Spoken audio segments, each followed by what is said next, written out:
Amen.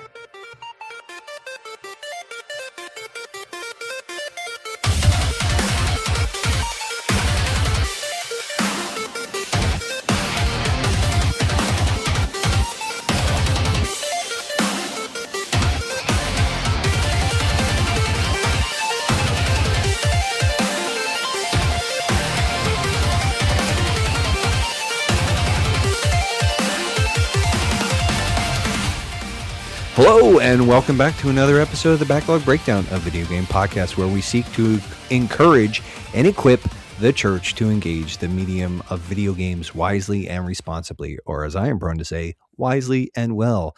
I am one of your hosts, Nate, and with me today is my friend, my co-host, my brother in Christ, Josh. Howdy.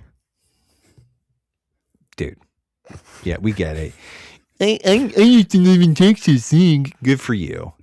You know what? Yeah. We have one of our other friends is on here with us, and hopefully he will not do something. He stole like my that.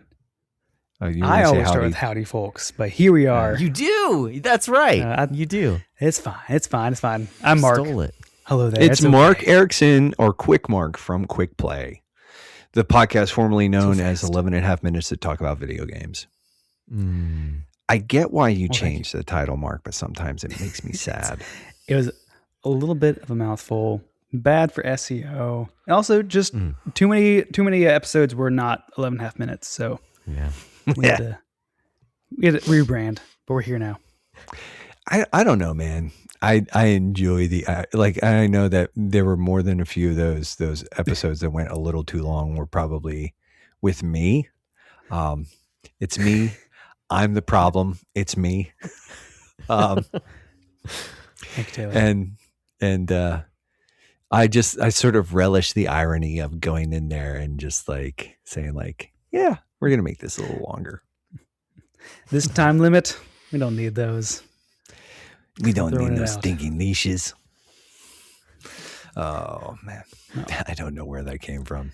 But anyways, Mark is we're going to be talking talking about Gamergate. I think more about potentially the long-term effects it's had on discourse, whatever. We're going to kind of just maybe a little bit of a history lesson and, I have questions. I was too young.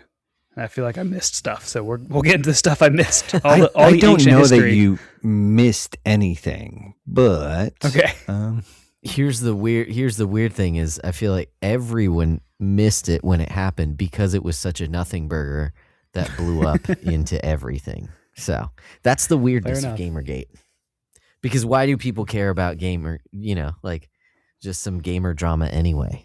That's the whole thing. Gamers it is a strange being phenomenon. Dramatic? No. Man. I mean, what's kind of funny about that though too is even how like as of the day where we are recording in our Discord, the sort of the Sony DRM thing kind of came out and reasonable conversation, nowhere to be found. That's not true. There's always reasonable conversation in our Discord. I think that's a topic for. I think we could have some discussion on that because I did not find it altogether unreasonable. But perhaps you're speaking about me. I don't know. Maybe. But regardless of that, I think your commitment to wordplay and dad jokes and poor humor is unreasonable. So, I mean, if we're going to start there, but no, I was being snarky. Like I wasn't saying that. I was trying to be clever, trying to be funny, and you went and got your feelings hurt because you're fragile. No, that's not the case. I think there's a discussion to be had. The problem is that I see. Oh, hey, it all comes back to Gamergate. I just know that if we chase that rabbit, then that's going to be another, half an hour of our podcast. So, and it has been longer than half an hour since you've been on here, Mark. How have you been in the intervening? I think he wants to know how it's been. It's been since we last spoke. It's true. It has been pretty good. For the most part, so we got 2 young kids so far. Yeah. So I just feel like I'm in the stage where I am just constantly being yelled at by small children. I love my small children, Yes. but it is just that season where one can talk a lot, the other doesn't have any words yet, but will just squawk at you, and it can be a little grating. But with those little children, we made an upgrade. We are now a minivan family. Hey. Just a couple weekends ago, we got a 2016 Honda Odyssey. Apparently, Yeah, man. 2017 is like the gold standard. Like it's the one to get. 2016 is just the silver medal. It's really good. We ended up getting one that was here in the Chattanooga area, which is great because we were looking all over. So we thought we'd have to travel to get our van, but ended up being a great option. It was right here. It was really my wife just did all of that for me, which is great. I didn't have to worry about it. She found a great one. She kept saying of like I have surveyed the fields and I've bought one, and so she awesome. did a great job. So and that's the big thing right now is we're a minivan family and really enjoying it. Yeah. Yeah, it's nice and spacious.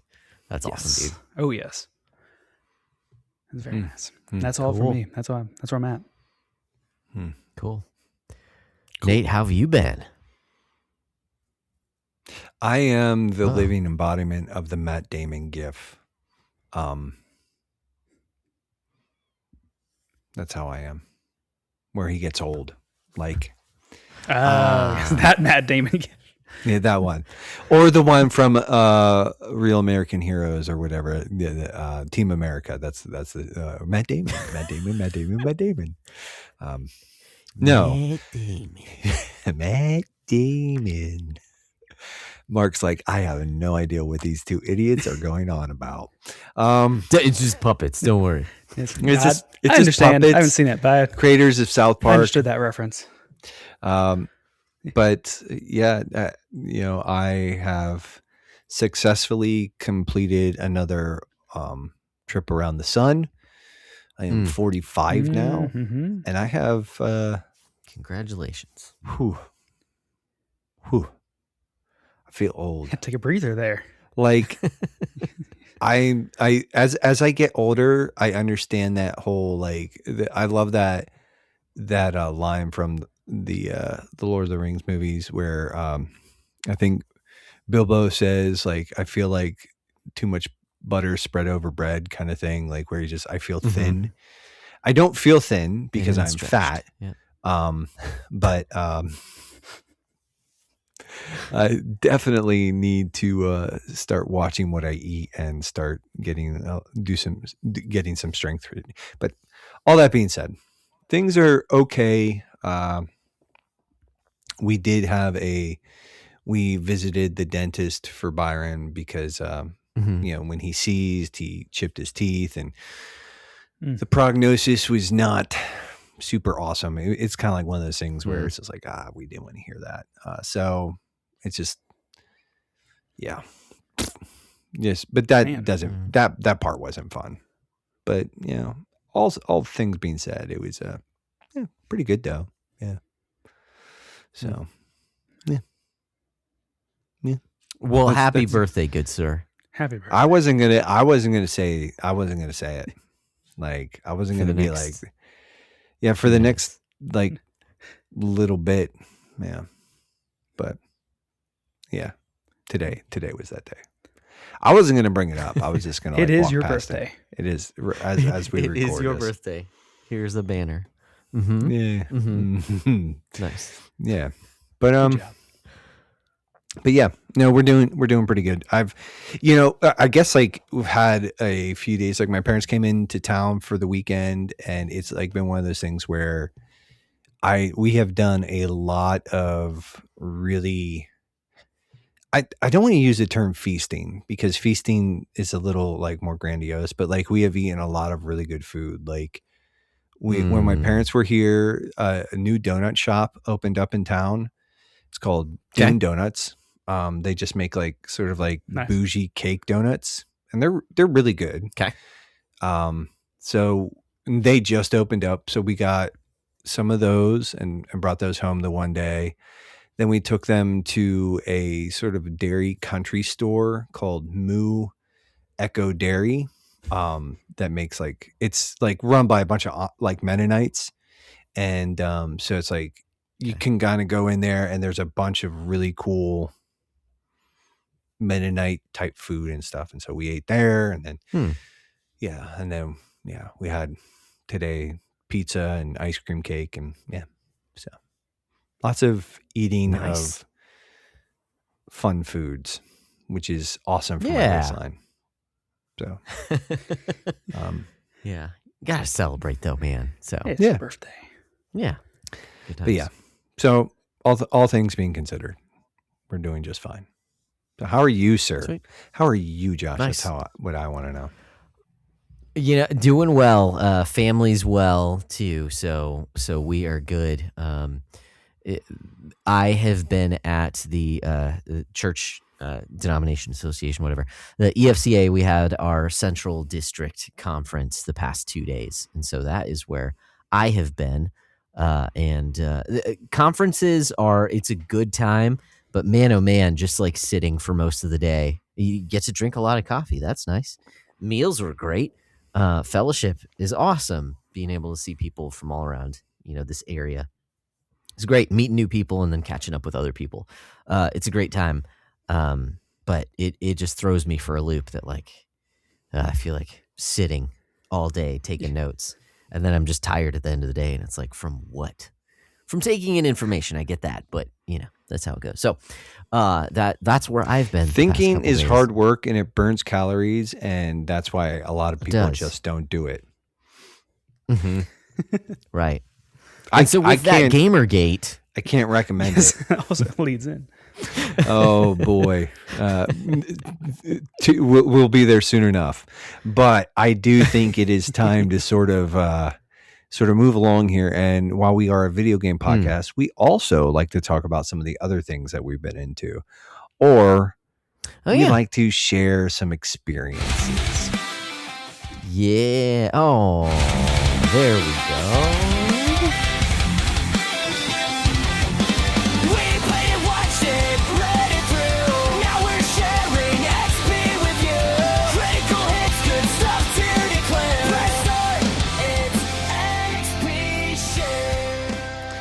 So, Mark, since you are our guest, how about you kick us off? What have you been into lately? Well, first I want to say I'm not into missing the guy that says books in the XP share. Books. I always got a kick out of that. Books. That was a good one, yeah. For me, it's not books, but I'm watching a show. So my wife and I have gotten really deep into Clarkson's Farm on Prime Video. This is there's 4 seasons so far. 5th season will come out in June. We're about halfway through, most of the way through season 3. We just blown through it. Jeremy Clarkson he's a British TV personality. Big on Top Gear, and then the Grand Tour is kind of the spiritual successor. You've seen the memes with him, like the guy that goes like, "Oh no!" Anyway, that guy, that's Jeremy Clarkson on that meme. So he owns just a massive farm in the Cotswolds of England, like just rural England.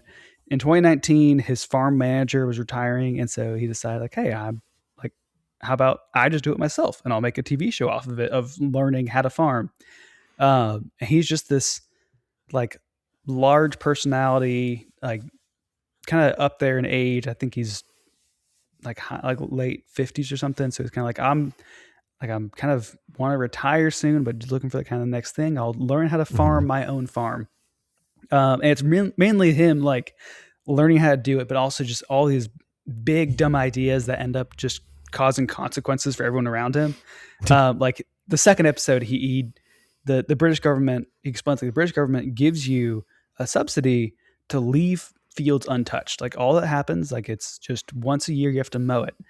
And he's like, I don't want to mow it, so I'm going to get sheep, and the sheep will eat the grass for me, and then they'll have lambs and I can sell the lambs. And that's that's not how it works. Like, it is how it works, but also that's way more work than you think it's going to be. And it's just stuff like that. He just gets himself into all these scenarios.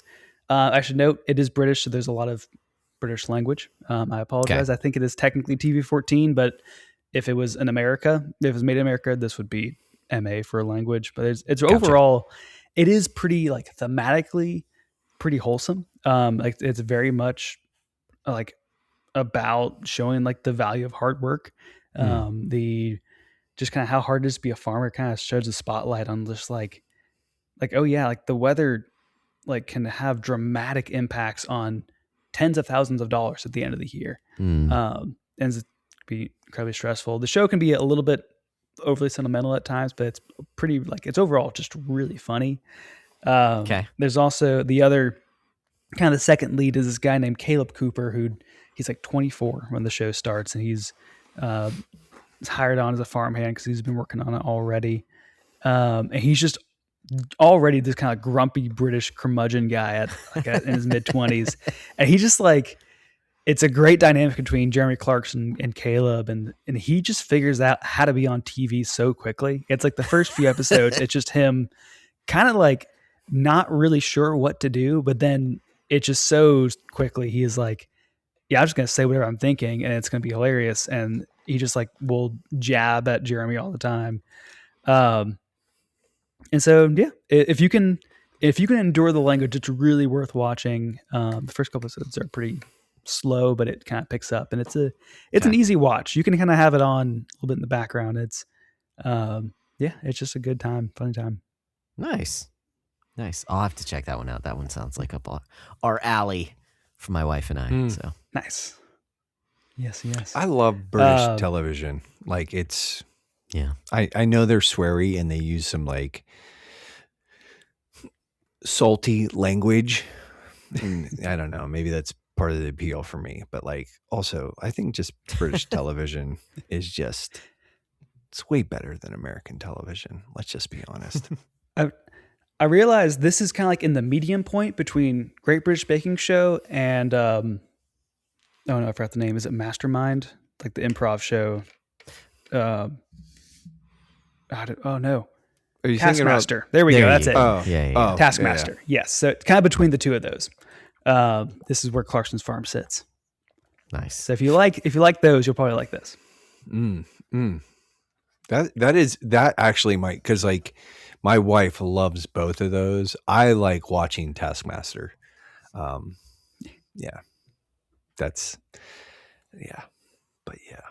British Baking Show. Yeah. I like watching that too. I just it's a guilty pleasure. That's a very nice one. Only other thing for me on this is Trader Joe's jalapeno sauce. I've just started getting it. It's so good. It's like got some onion and garlic in it too. It's just a great condiment.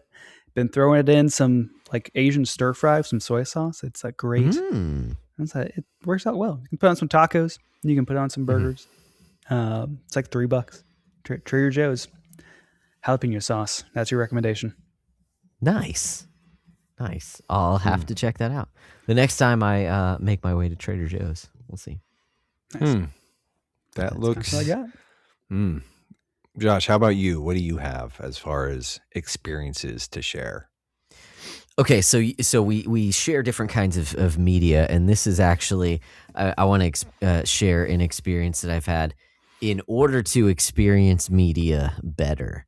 And so this is I basically bought myself an early Father's Day gift, like way early, like 2 months early. Not quite 2 months. Anyways, regardless, I had been looking into for a little while, just upgrading the sound on our TV. So I was looking, I didn't want anything like super crazy. I was just looking into sound bars, and I found this one. It's a sound bar with a subwoofer. I want to say it's a Chinese company because it's cheap relative to other things. I picked up a refurbished one from the manufacturer on eBay for around about $90. And I am really enjoying it. It sounds really nice. It's a huge upgrade to just TV speakers, but it is I'll ramble this off. It is the Ultimia Poseidon M60 soundbar with subwoofer. It's got an app you can control, so the EQ and stuff like that. You can do that with it, and it supports eARC through the TV. So basically, although it has a remote, you can use your TV remote with it. It turns on with the TV, it turns off with the TV, which was a big thing for me, nice. Just because our whole family uses a TV, so like don't want to have to turn anything on separately. And so, anyways, I'm really enjoying that. I just got that in a few days ago. So I had to test it, right? So how do you test it? So we have been watching the extended Lord of the Rings movies with my kids, and I hyped them up. We've watched it with them before, but they've never really like been into it, and it's been a while. So like I told them that, I was actually kicking around ideas with my son of like, oh, what should I watch? What should we watch? We'll have this movie night with the family. So we'll need to have some family friendly movie, but I want it to be like an action movie or something. And, that'll have, these big hits, big explosions, stuff like that. And, Lord of the Rings came up and I was like, oh yeah, we're going to do that. And I was talking to my kids about it. And I was like, guys, these are some of the greatest movies ever made. And so that got my son like really excited, like, oh, really interesting. Yeah. So anyways, we've only watched The Fellowship of the Ring, which has been 2 movie nights because we're watching the extended cuts. And so disc 1, disc 2. Exactly. Yes, that's how it's been. And I will say my youngest daughter especially is kind of like, doesn't really want to sit still because they're, the movies kind of ebb and flow. There are these scenes of just character building where she's asking questions or she's like playing or being loud or whatever. But my son is like super into it and he gets super excited with all the fight scenes and the Balrog and the Uruk-hai and all this stuff. So anyways, recommendation is Lord of the Rings, The Fellowship of the Ring. Because of course it is. Like, who's gonna have any pushback on that? It's fantastic. Haters of fun. That's who would push back. No, just get out of here. Just get out of here. Just get out of here. Dark Forces of Sauron. Right. I mean, just rewatching it, man. It is so good, and like. The cast is just perfect, man. Is everything about it. It's just a great film, just a cinematic masterpiece. Anyways, so that's my one recommendation. My other one is a book that I've been listening to. It's actually a collection of essays. It's called The Redeemed Man. It was edited by Joel Beakey and Richard Phillips and I think Gary Smalley. I could be wrong on that, but it's Smalley. The Redeemed Man it's not necessarily about manhood, although it is. It's really just about kind of the Christian life and the calling on a Christian for life. And so each essay kind of focuses on one area about being a Christian, what it means to be a Christian, what it means to be a man who is a Christian following after Jesus. And it started off, and honestly, it took a couple essays before I was like, before I really got into it. It was a few essays, and then I was like, okay, this is good stuff. And not that there was anything wrong, just, okay, this is stuff that I've heard. It felt more boilerplate to start off with. And I apologize if anyone feels, differently from the beginning. But as it has gone on, I've enjoyed it more and more. Talking about sanctification, talking about different areas of Christian walk, Christian life for a man, what it means to take responsibility, things like that. So I'm only about a little more than halfway into it. So, but I'm really enjoying it so far. So, The Redeemed Man. That's another recommendation that I've got. So, those are some experiences that I wanted to share with everyone. Nate, do you have anything to share? Yeah, I'm just gonna. The one is sort of not really an afterthought, but it was kind of like Megan and I, while my parents were here, they kind of cut us loose to go have a date night. So we were like, what do we do? That's the first time we've done something without him. I think in 3 years. And that's fine. That's we were kind of like, what are we gonna do? Anyway, so we just kind of like defaulted. We went to the movies. We watched the Super Mario Galaxy movie, and it was fine. It was fun. Like Nice. It's good. It's like probably buy it on Blu-ray when it comes out because it's just a fun, dumb little romp. So yeah. Yep. But I don't have like, Nice.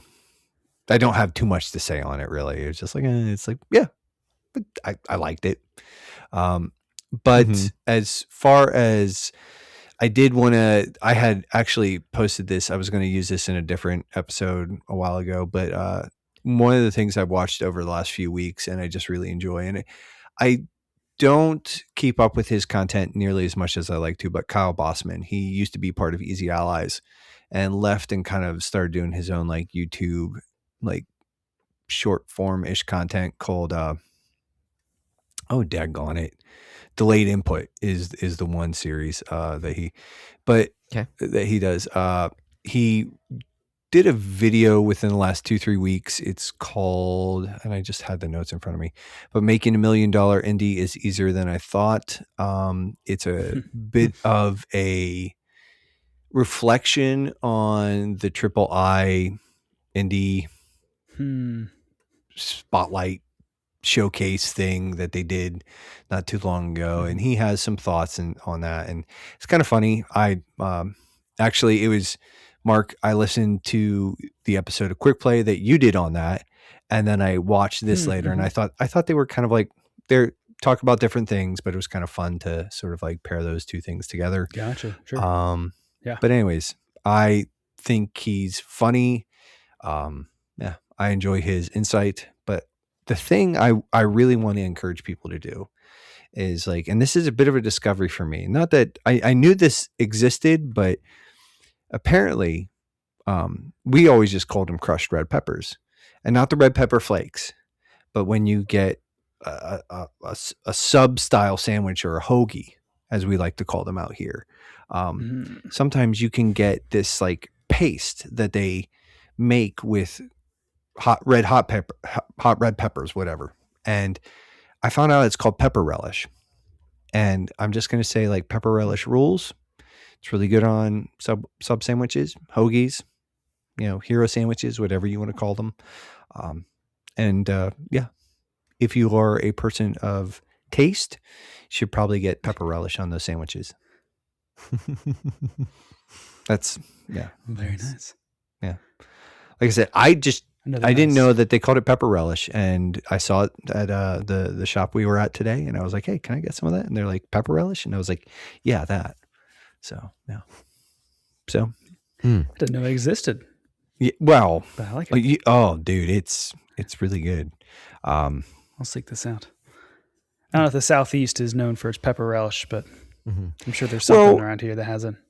It feels like, I don't know, man. It's kind of interesting because I'm sure that we have like Subway sandwiches or, sub sandwiches like across the country, right? But there's something about like the Italian hoagie feels very like Northeastern coded. Like it would not surprise me if that was sort of something that like, yes, in theory it exists in other places, but it's like, this is like the stronghold of like Italian hoagie land. I mean, now that I know about it's going to show up everywhere, like I'm just going to start seeing it everywhere I go. So it's going to be right next to your jalapeno sauce. Yes. Next time you go to Trader Joe's. Pepper relish. Dude. Exactly. Yeah, it was, but it's real good. Real good. Especially if you're doing like, again, a sub style sandwich. But we are a video game podcast, so we should probably talk about some video game related. Oh, yeah, those. Oh, yeah. Or video game stuff, not related stuff, but just stuff. So, Mark, what have you been playing lately, sir? Been a bit on a spending tear. After last year, I had capped myself after like June of buying a Switch 2, and then I like bought my racing rig from a friend of a friend. That's right. So I just spent too much. So I was like, all right, no more buying stuff. And now it's New Year, and I bought like Lego Party. I've bought I feel like there's something else I'm missing.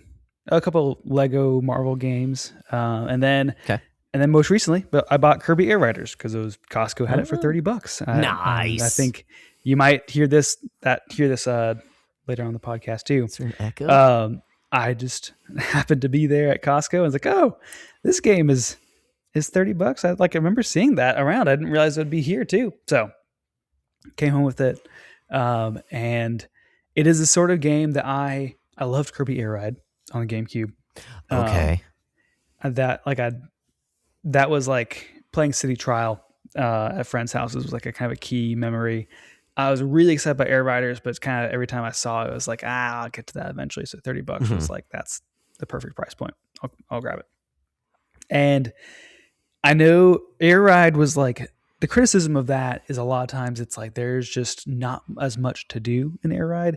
Air Riders like takes that as a challenge, and there's so much stuff here. Like it's amazing too because it's a Sakurai game, and so how much of it, like the context around the writing itself, is so Smash Brothers coded. Like the checklist adds so much. There's like all these modes that have different variations of the modes. Like just the whole set dressing is just so Smash Brothers adjacent. And it takes a very similar approach where both Smash Brothers and Kirby Air Ride have this very like relatively simple, like boiled down core mechanic of Smash Brothers, like fight your people, push them off the platform. Kirby Air Ride is you ride around on a star, and there's different ways to do that. But then they both have like these modes, and they both kind of expand out from there. There's like all these variations. This is Air Riders really is like Sakurai made the joke of like, this is almost Mario Kart. Like you have a Mario Kart coming out. Like, why do you want Air Riders? But he makes the point that it is very different. And like, because each rider feels unique, each like star feels unique in a way that's very different than Mario Kart. And so it almost adds like this extra layer of, it's kind of worthwhile to do every track with every character with every star. And like, you could do that. And there's this checklist component. This is going back to the Smash Bros. Comparison. I think Smash Brothers has that core idea is just better than Kirby Air Ride. And so I think like Smash Brothers, you can do all these modes with every character. You just keep going if you want to. And that's kind of like a value add to Smash Brothers. I feel like Air Ride is like, yeah, you could keep going with all these different characters, every combination with every track. You get hours and hours. And at some point, that will become a chore. Sure. I haven't hit it yet. I'm still having a great time. There's the single player mode is Road Trip is great. Like it adds a ton of stuff. This checklist is every dopamine hit you could possibly imagine. Like it just throws them at you for the most arbitrary stuff you do, and just like the whole screen lights up. You get something for it. You unlock something. You feel great. And so it's something I've been really impressed with it more than I expected. Like like I'm really glad I could pick up for $30, but like it was well deserving of a full price game. I think was some skepticism around that when it first came out. Sure. But it's like very, like I would recommend it even at $60 or $70. So yeah, I've just been really enjoying it. So that's Kirby Air Riders. Other thing I'm working on is I am trying to work on. So I got my Steam Deck a couple years ago, and always thought this is a stepping stone into getting to PC gaming. So eventually I'll get like a tower, I'll get a whole kit set up and everything. And that time is kind of maybe past for now, where just RAM prices are skyrocketing. And so just eventually I'll get back to there. But I've still got this Steam Deck, and I figured if like I can at least use the Steam Deck as a test case to see like, will I even actually play games on the PC? Because I've been playing my Switch 2 kind of for the past year, almost exclusively.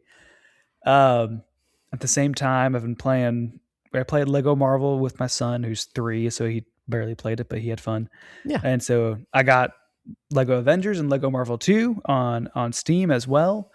And so it's like, all right, how am I going to play these with him on the deck? And so I've been trying out different things, getting different cables.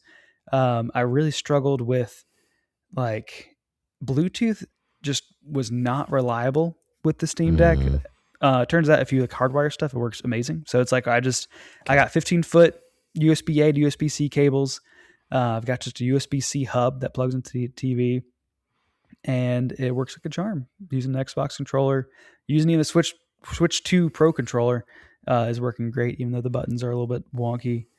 So I'm still kind of chipping away on like what's the right setup to have my Steam machine at home. Kind of that little preview ahead of that. And so, yeah, I'm figuring out kind of like, what does it look like to be a PC gamer on the TV with a family, and kind of how do I make that seamless? Because it still takes some setup right now. And I'm figuring that out. For sure. That's what I'm playing now. Cool.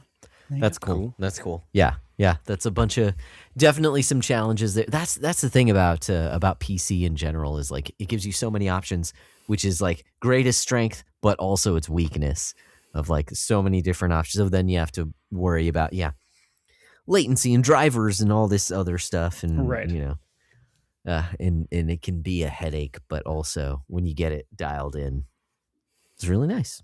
So pretty sweet. Oh yeah. I'm enjoying Josh, what have you been playing at lately, sir? Yes. So what have I been playing, or what have I not been playing? That is the question as well. What I was playing for a bit longer was Lord of the Rings Gollum. And it is not the worst game that I've ever played. But it does also, it's vaguely reminiscent of like PS2 shovelware, where there are things to do.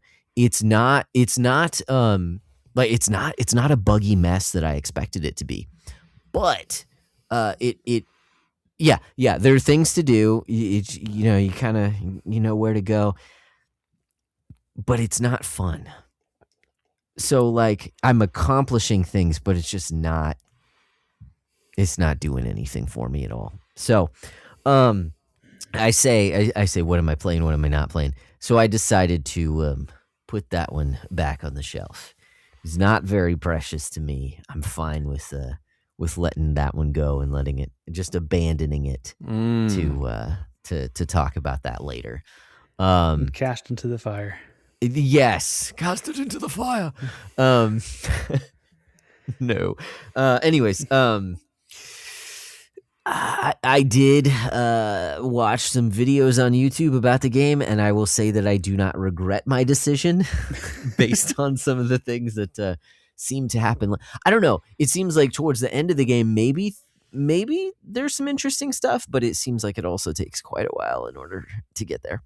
That I'm just not willing.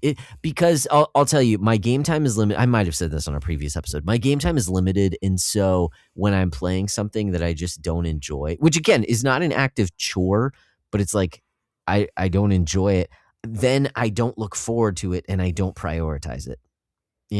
Like if I'm genuinely not, it's so bland that it just. Do I really want to play this, or should I practice guitar, or should I, listen to music, or just something else than sit here and play this? So, so shelved Gollum for now. I did also pick up a couple games. That Costco sale, that Costco clearance got me. And I was a day late for Metroid Prime 4, which I'm generally okay with. Seems like a good game, but I still haven't played 3. I haven't played 2 for that matter. I've only played the first one. I own 2 though. Well, I own 2 and 3. Doesn't matter. I missed Metroid Prime 4. They didn't have any of that. But I did pick up Kirby Air Riders, and I did pick up Pokemon Legends Z to A. Both of which were only $30. So I happily paid for those guys. I have not actually played the games generally with the beatdown. I'll kind of wait till next year to get around. Both of the games actually are available at my local library.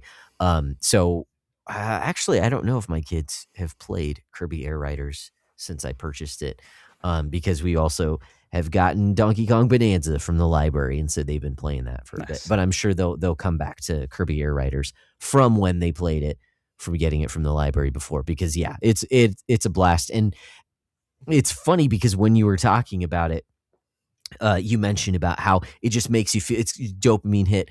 It's a game that makes you really it just feels good to play. It feels exciting. There's things going on. It's not that it's too much, it's not like a crazy like a cartoon nowadays that just like, oh, it's kind of a blur and your brain is like barely holding on. No, it's not that far, but it is bright and colorful and big explosions and makes you feel good and makes you feel happy. And you're locked in and going after different things. Like, it's a great time. And it's really enjoyable. So it's funny because then what was flashing through my mind was Lord of the Rings Gollum, which is just like, man, the antithesis. But again, I say that diametrically opposed. Yeah. Games. I recognize there are much worse games out there. I would rather play Lord of the Rings Gollum than Bubsy 3D, like just something that I'm just going to, I would say pull my hair out, but I don't have any, be super frustrated. I wasn't super frustrated. It's just that like, I don't enjoy, like I get no enjoyment from this. And I say that, even that's being facetious. There are little drops of like, oh, that was fun. But then you continue on and it's like, just bland. So anyways, picked up 2 games, so that adds to my score, so because those are going on the backlog for now. Gollum's a net 0. So I started up a new game which has been on my locked and loaded list, which is The Prince of Persia: The Sands of Time. So this is a 2D side, it's 2D, it's it's 2D 3D whatever, but it's on a 2D plane. Even though it's all 3D character models, world, all that fun stuff, which does introduce, it's funny because it is a good game and it's getting better. So I've heard it's a great game, Metroidvania style game. I'm enjoying it quite a bit. Combat actually has opened up quite a bit since it started. And I'm enjoying it so far. It is odd. I think I just prefer pixelated games like this because they feel more precise. There's a little bit of like floatiness to 3D models in a 2D plane that just feels, I just wish it had the precision of a Mega Man, which I know is not Metroidvania. But the pixel, the hard pixels just seem to give a little bit more precision than 3D models do. So that's my only, and it's not even a complaint. You get used to it. It feels good. It's got a good difficulty curve too. Like I've died at almost every boss that I've fought. It's a good game so far. I've still got a lot more to it, but I am enjoying it. So that's what I've been playing. What's that? Sorry, is this Sands of Time or Lost Crown? No, The Lost Crown. Did I say Sands of Time? I think you said Sands of Time. Oh my goodness! I was like, wait, that's a different game. But yeah, no, I'm so sorry. That was an earlier. Yeah, I've actually never played a Prince of Persia game before. I know of the series. I haven't followed it, but I mean, I know from its early, rotoscoping days. But I've never played any of those. I didn't play any of the 3D games either. So I apologize. I probably confused everyone who's listening to us. No, The Lost Crown. Yes, that is the one that I'm playing. It is not quite in media res, although sort of in media res, where it just throws a bunch of characters at you and you kind of assume, like, you get that they're good guys, but you don't really know who they are. They're just like this team of immortals. It's like, oh, okay, cool. I don't have any context for who these guys are, but it's fun. I'm having a good time. So yes, The Lost Crown is what I've been playing. So I am at -5. With that +2, I'm at -5 for the year so far for the beatdown. So Nate, what you been playing? Some of the same old, still kind of chipping away at Destiny 2. Little bit of Lord of Ring Gollum. Lord of Ring. Yeah, I know that has been since like corrected. but it will forever be Lord of Ring Gollum to me. So yeah, I haven't quite abandoned that yet. But it is definitely like, it's a game where I play like 30-ish minutes of it and I'm like, I just ugh. It's like, oh boy. I don't want to abandon it. Like I actually like, so I'm off this week and I do want to use one of those days is just sort of see if I can like power through. But it's yeah. And I want to save, because we're going to do an episode on it, but like, boy, howdy. Like it's not the most offensive thing that I've played. Right. It's like, it's kind of like, have you guys ever watched Snakes on a Plane? No. Okay. No, I've just seen it was a bad movie that was intentionally made to kind of be a bad movie. And the whole thing, it was just right. It was kind of like supposed to be funny and bad. And it's just kind of stupid. And in that, it is kind of enjoyable. But like Lord of Ring Gollum doesn't even like, it's just like, it doesn't even have like that energy where it's like, it's just, oh boy. It feels like, honestly, the game, it's just like, the more I play it, the more I'm like, this just feels like almost like a beta. Like this feels like a proof of concept that if given enough time, and again, I've said this before too, but given enough time and resources, like you have some fairly interesting ideas here that you never capitalize on. And it's got just like pretty basic kind of boring design as far as like levels and mechanics and everything else so far. And again, I'm pretty early on, but it just feels like, oh, okay, like this is pretty much going to be it for the next 10 hours. Ugh. Like just ugh. Boo. Yeah. So I don't want to abandon it yet, but yeah, I don't feel good about it. Anyways, so yeah, that and Link's Awakening, still kind of chipping away at that. I did start just kind of, I was looking at some of our potential podcast games, and I did pick up, last year I picked up the Bravely Default remaster, or, you know, whatever, for Switch, fired that up, and, I dumped 5 or 6 hours into that so far. And that game is just as charming as I remember it to be, but also it's like I don't know if it's because I've played it and beaten it before and I kind of know what's coming down the line, but also like there's sort of hints at it. Again, there's a pretty, yeah, it's really great so far, but I can quickly kind of see like the big nasty black spot coming, and I'm like, oh, I don't know how they're going to handle this. And anyways, so yeah, but that's kind of been fun. It's just that's a fun game to go back to.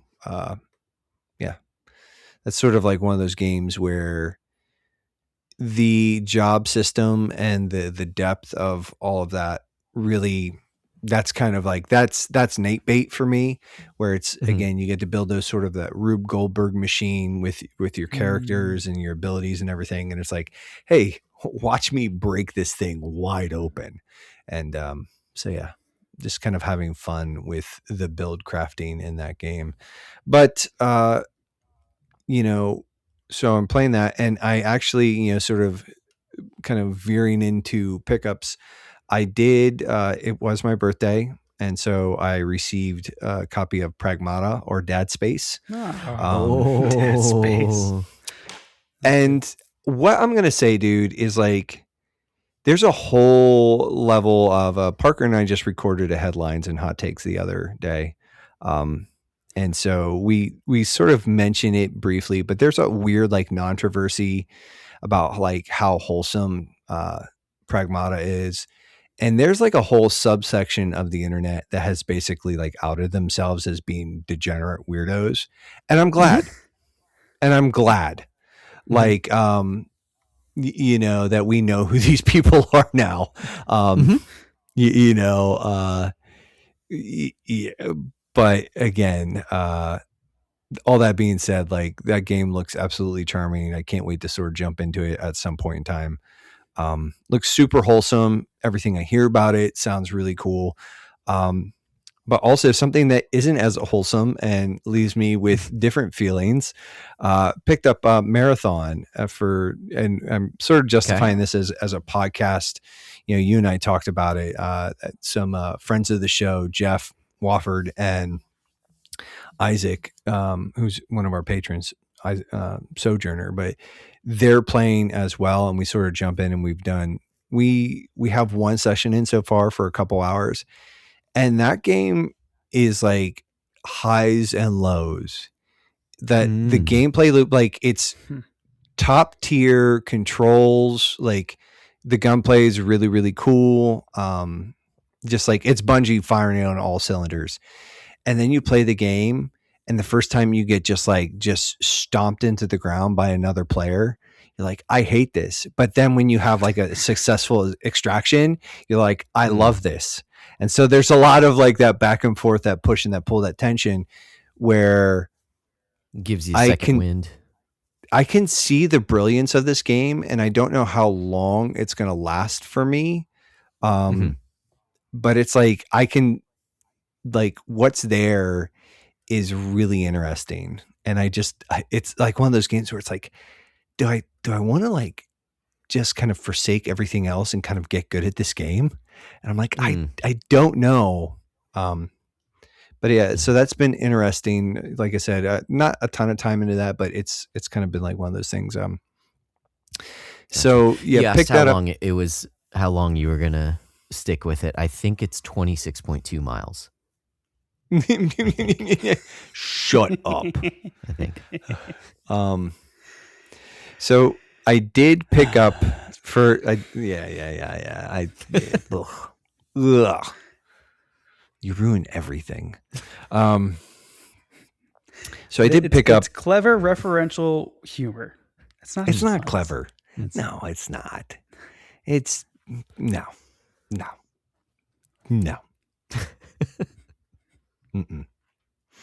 It's so dumb it makes me dumb. We are all dumber for hearing. We're all dumber for that. Thanks, Josh. But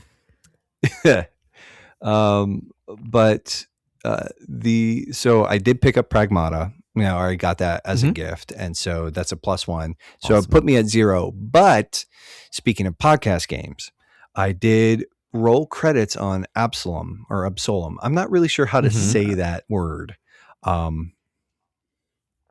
And boy, howdy, that might be my new obsession. This it's a roguelike side-scrolling brawler.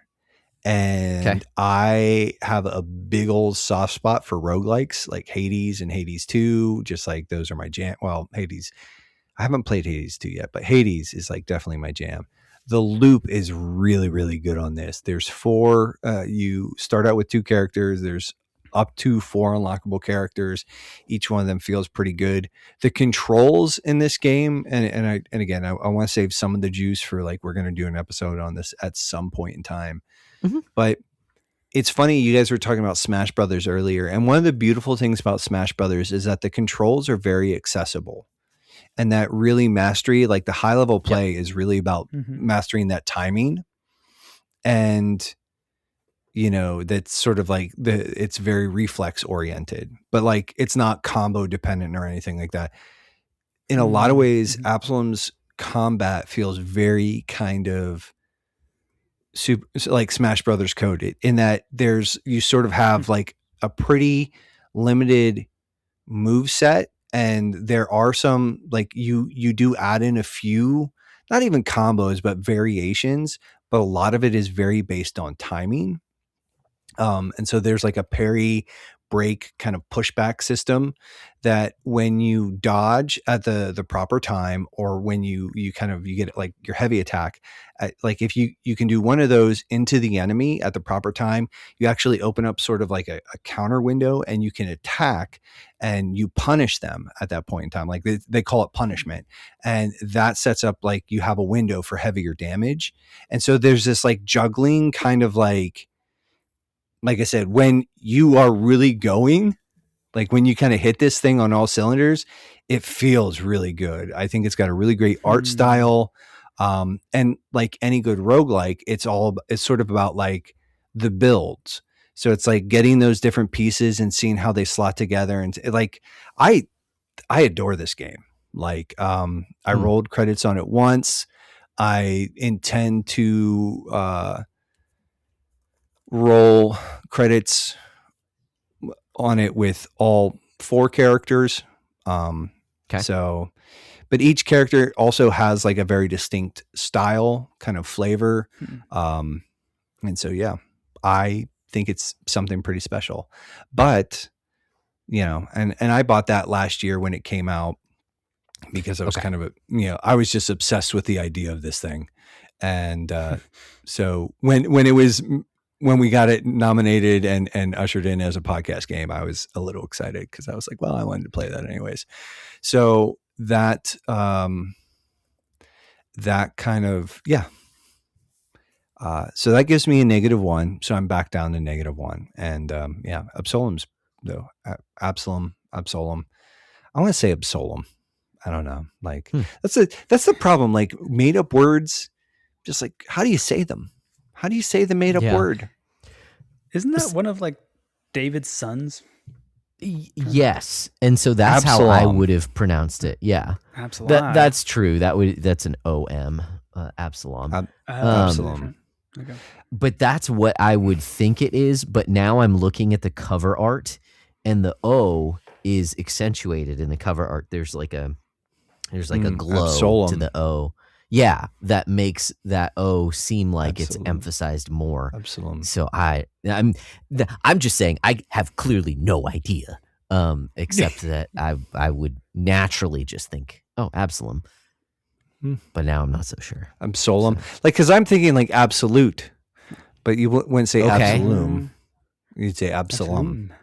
That's I don't know. Fun. Dude, stop making up words, people, that are hard to pronounce. Is there any reference to what that is in the game? Yeah. Like what? Yeah, there is eventually. Yeah. But there is. And there is voice acting, so they probably said it and I just wasn't paying attention. So nice. That's on me. It's on me. It's my fault. I'm the problem. It's me. Jesus. Anyways, so yeah, that puts me at a -1. Josh, you said you're at a -5. Mark, you don't play because you're no fun. Boo. I probably should at this point. I've gotten too many games and I've got a weird, I don't know which one how to tackle. So maybe next year. That's what it will be. Mm-hmm. That being said, if this is your first time checking out the podcast, and you're saying, what are these numbers that Josh and Nate are talking about? Well, it's the Backlog Beatdown. You're listening to the Backlog Breakdown. There's a book club and all sorts of things. But yeah, the Beatdown is a metagame that we run from January 1st to December 31st. And the goal, the TLDR of it, is to play stuff and prioritize playing stuff that you already own, and sort of act as a bit of a break or an inhibitor against, acquisition.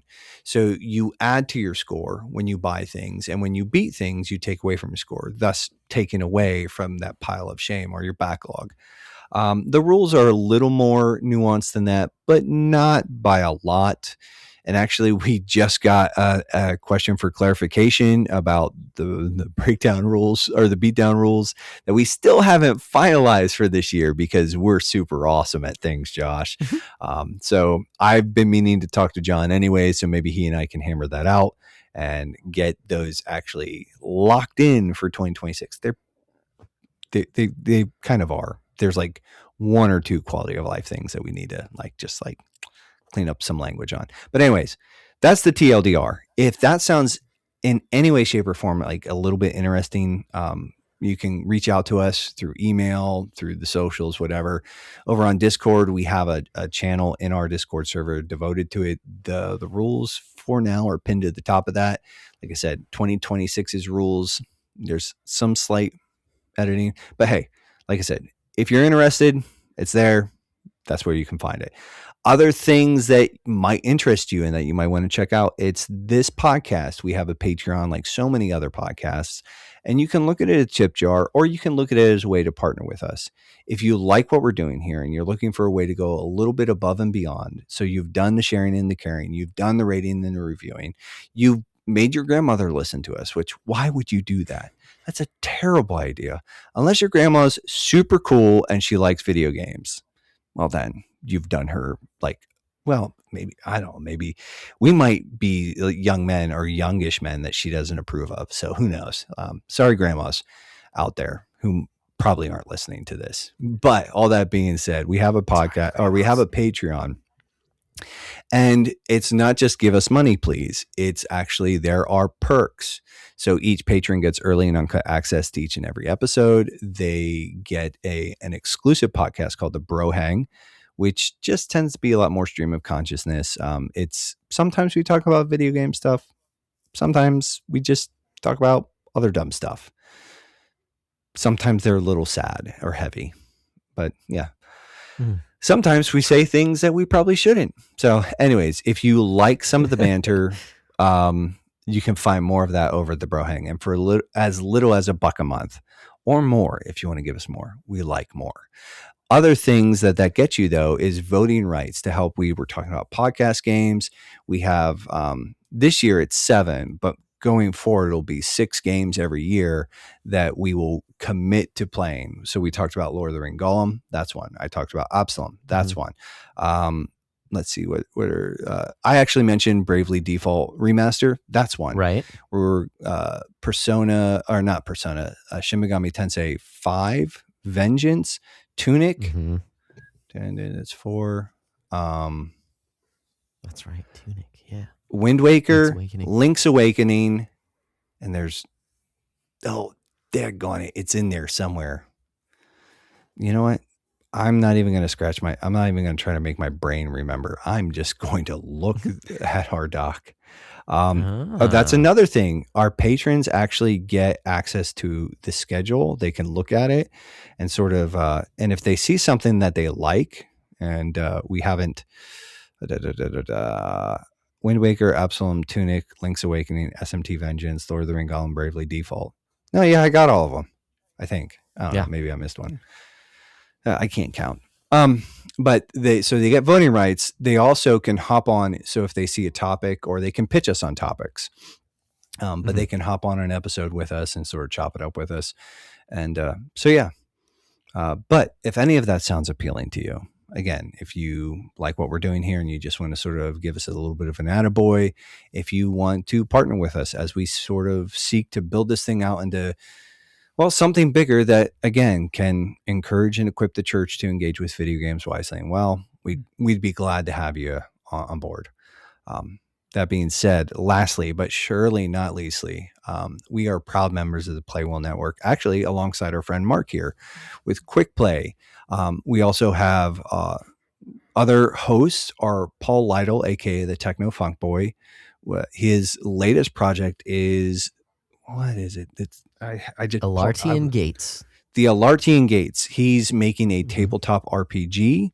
And it's a podcast dedicated to examining that process and talking about those conversations and everything else. And I've listened to a few of those, and he's my friend and I like him, but I'm not just saying this. I'm actually kind of interested in what he's doing, and I may or may not support his Kickstarter when it eventually goes live. Ooh. So yeah, but yeah, nice. You can take that for what it's worth. But in addition to that, we have Wesley Ray, the Henshin Dad himself, the host of Retronym, which is kind of a short form nostalgia video game retrospective kind of thing. It's kind of a mixed bag over there. Sometimes lots of Pokemon stuff, but also not always Pokemon stuff. And dude, I don't know. I love this, like, but I've got a bag on him. So Porcho, like, aka Nicholas Porch, aka Porcho, aka the Wonder from Down Under, has, and I think I would just encourage him to just never retire this, even if he just stops doing it, just never say anything, just like stop doing it. But he's decided that he likes having the creative outlet of Nothing New Under the Porch, and he's come back and he's blessed our ear holes with his particular brand of nonsense. And I couldn't be more tickled about these things. So Nothing New Under the Porch is no longer retired. It's, it's out of the reserves. It's back in the trenches. But we love these guys. We love what they do. And we think you ought to go check some of it out. So without further ado, here's a word from one of them.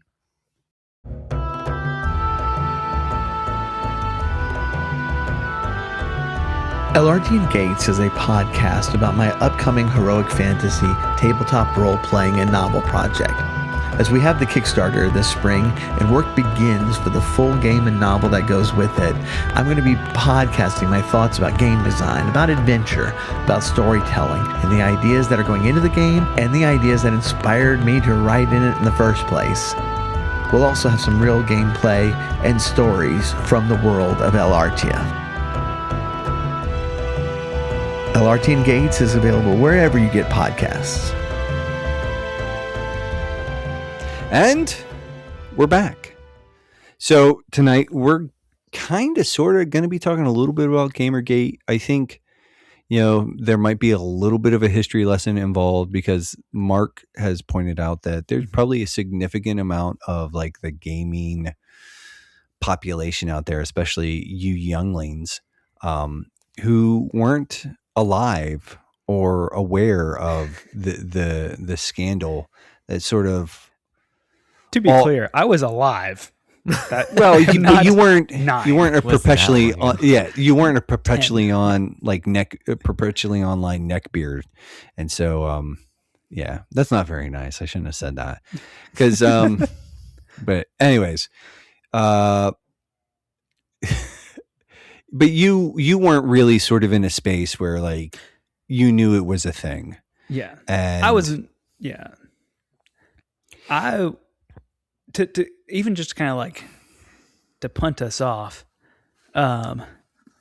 is of like it feels like we're in this space where it's like us versus them, where it's like you can kind of say games journalists, am I right? Like LOLL, and kind of I don't know how we got here. I don't really dive deep into like games journalism. Like I'd like a few. I don't know how we got to this point of like us versus them mentality with games journalists. And I think Gamergate's a big chunk of that. And like, I really wasn't really involved in like online gaming community space till, like 2018, 2019. So I'm functionally missed Gamergate. And so I don't know if that's am I more ambivalent to this divide because I just wasn't paying attention at this point, or kind of like what did they do? What have we done? How where are we doing about it? I guess. Yeah. Do you remember the before days of the what I was going to say what gaming journalism was, but I was reminded as I've looked into this of like what video game magazines were.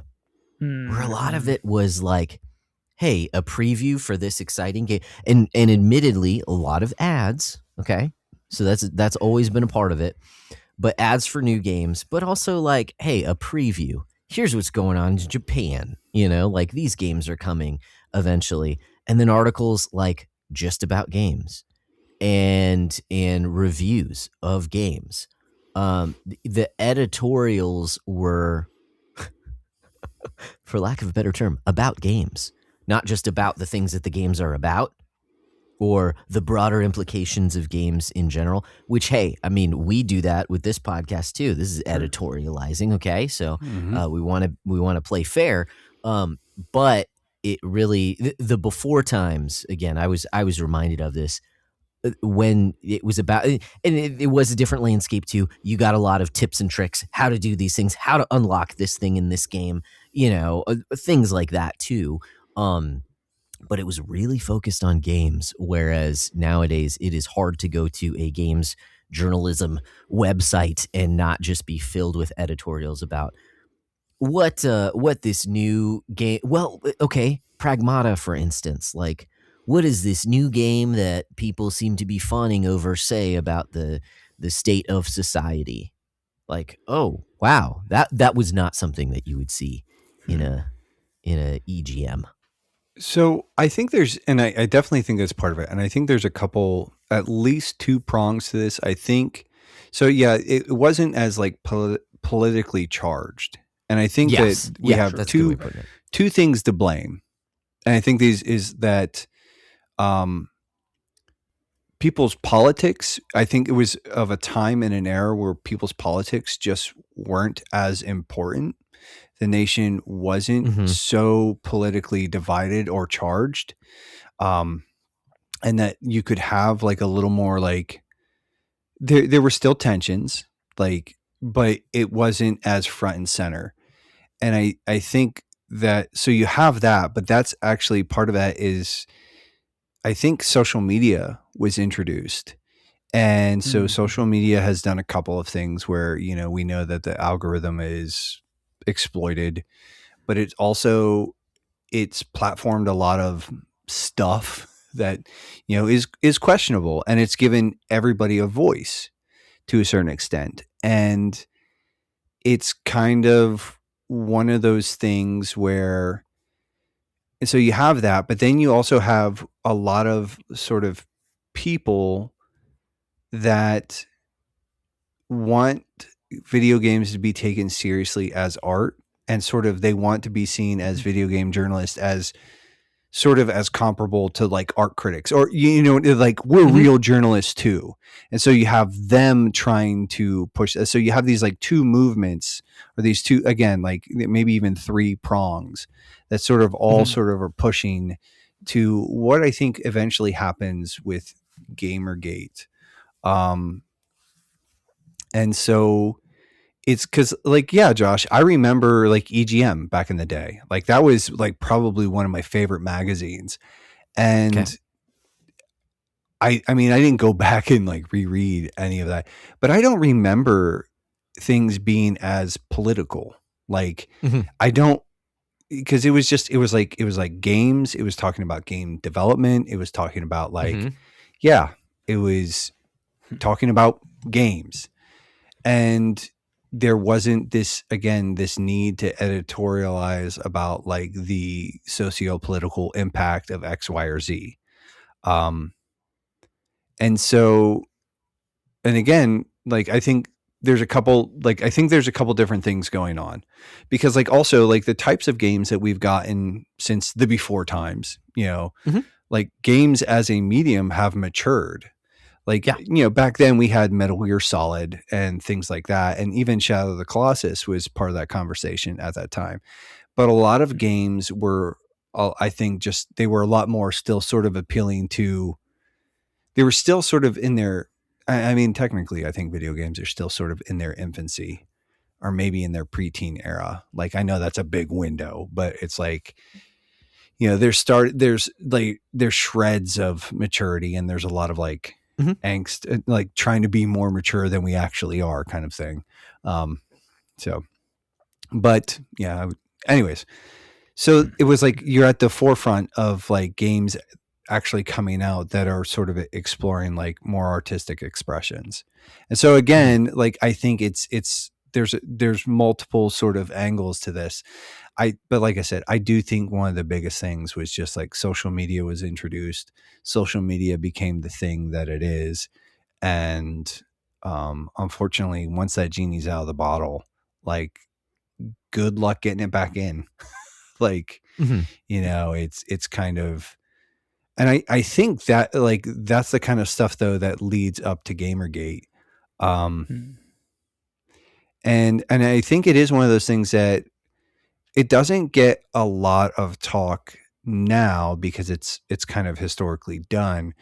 But Mark, I do think like the fallout from it is just kind of interwoven into like almost all of the discourse around just games in general now. Yeah. Like, because there is so much of like the culture war has just like the culture war in gaming echoes the culture war in broader culture.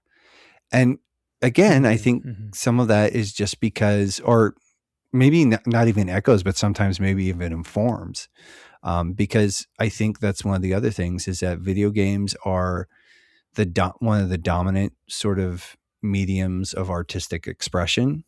And like, again, citing video games make more money than Hollywood and the music industry. Like, right. Yeah. So it's kind of one of those things that there's a lot of different facets sort of like at play, a lot of like different threads to tug here. But I think one of the things is like, and I don't know that we need to spend, I sent both of you sort of, I used ChatGPT to sort of like give us an outline of sort of how the historicity of, Gamergate, and essentially the inciting incident was, and there was some like lead up to it, but that a woman named Zoe Quinn, this is sort of like the big, let me just do some scrolling here. I know, but Zoe Quinn was sort of one of she was probably the big. This was like the big kickoff, and she was a developer, right? And man, indie developer. She was an indie developer, and a man that she had a relationship with, revealed that they had a relationship with, like in his blog, because blogs were still a thing, a fairly big thing at that point in time, so this comes out, and he's a games journalist. And so it's kind of like all of a sudden there's questions about, conflict of interest and sort of, and there's kind of always, I think that's one of the things is that games journalists have always, and we've seen this actually in the current industry where like people who work for IGN go on to work for Sony Santa Monica. I'm thinking of Alana Pierce. She worked at IGN. She worked at Sony Santa Monica as a writer for a little while. The guy the guy who hosted Beyond for a few years there, I can't remember his name after Colin and Greg, but he transitioned, I think, he got hired by Naughty Dog. Like, so it's like you have this weird, like, sort of like these guys moving into these positions. And in some ways that was happening then too, just not as pronounced. And so, sure. But all of a sudden this kind of becomes public knowledge, and it sort of throws up sort of all these questions about journalistic integrity, access, etc. And then at the same time, you have Anita Sarkeesian sort of in this same window. You have Anita Sarkeesian doing the feminist frequency videos where she's basically turning a spotlight on perceived and sometimes actual misogyny in video games. Right. And, so you have, again, these two sort of things going on, and it's one of those things where the websites, so Kotaku, Polygon, Joystick, all of these, like they're framing this as sort of, they're kind of gathering the fences around these two. Brianna Wu was also, I don't know who she was per se, but I know that she was she was a developer of some sort as well. But I don't remember anything personally about her. But again, so the trigger event was August 2014, and again, Anita Sarkeesian had sort of been doing her thing for a little bit at this point in time. But August 2014, Aaron, I have no idea how to say his last name. It's Gjoni. He was an ex-partner of indie developer Zoe Quinn, published a long blog post about the relationship. Online communities amplified allegations that Quinn received favorable press coverage due to personal relationships with journalists. And now, again, sort of like, I would ask people to go do their own research as well, but fact checking has sort of shown and research, and this has been corroborated, I think, by a lot of people, but later reporting found no evidence of a positive review tied to those allegations. But the story spread rapidly online. Within days, videos, forum threads, and conspiracy discussions emerged, and the hashtag Gamergate began circulating. Yeah. If I can provide just a little bit more context, and not to belabor the point, but there are some kind of missing pieces here as well. Is that so? This was the original thing was a post by an ex-boyfriend of this woman of Miss Quinn, who alleged that she had multiple relationships with other games journalists. Okay. And so it's a jilted ex. And so, yeah, you take it with a grain of salt. At the same time, she did not disclose any of these relationships. And while ChatGPT says that there's no evidence of a favorable review, the fact is that there were mentions of her game, and the game that she made is called Depression Quest. It is basically a visual novel. It is not the greatest indie project ever made, but the fact that the person that she's in a relationship with is mentioning this game in lists of like, oh, this is one to check out. This is the best game of this year, best indie game type deal. That okay, she might not technically have gotten a favorable review, but the fact that her game was mentioned by this person without any disclosure of a relationship is what presented this initial backlash. Like, yes, there are trolls that latch on to the idea that, oh, just because, this man has said, oh, she's had multiple relationships, this is how she, puts out her games. Okay, it's a jilted ex. So you have to weigh that whether or not you're going to believe that. However, she did have relationships with journalists that were undisclosed, and so she's no saint at all. Right. Like she's been tied in the what was the one? It's like it's sort of a visual novel thing. I can sort of Night in the Woods. Night in the Woods. She was part of that for a while, and that guy. There was some weirdness between her and the lead on that, and I think he ended up committing suicide. He did because she alleged abuse from him while he had mental health issues. This is the developer of a game called Depression Quest, then alleges abuse within the relationship. So he gets his whole dev team kicks him out. And within a couple days, he offed himself. It turns out, from other people, they had much different perceptions of events that she had alleged. Yeah. So, like you said, she is not exactly a saint. And there's lots of corroborating stories about the type of person that she is, and to make things more complicated. I was just going to say, I think even her current track record where she's been attached to a bunch of different projects, and she actually had a failed Kickstarter where it was for thousands of dollars with no return on it whatsoever. So one of those things where it's she's not a good person, at the very least. Sure. And so she's at the center of some of the actual kickoff of some of this too. Right. Go ahead, Josh. The weirdness that I had referred to earlier in the episode is okay, but this is basically, it was started by just drama between a jilted ex and an indie. Why do people even care? This just seems like just a weird thing to even mention. The fact is that lots of gaming journalists put out. There was a coordinated effort to defend Miss Quinn from these allegations after this blog post was put up. Yeah.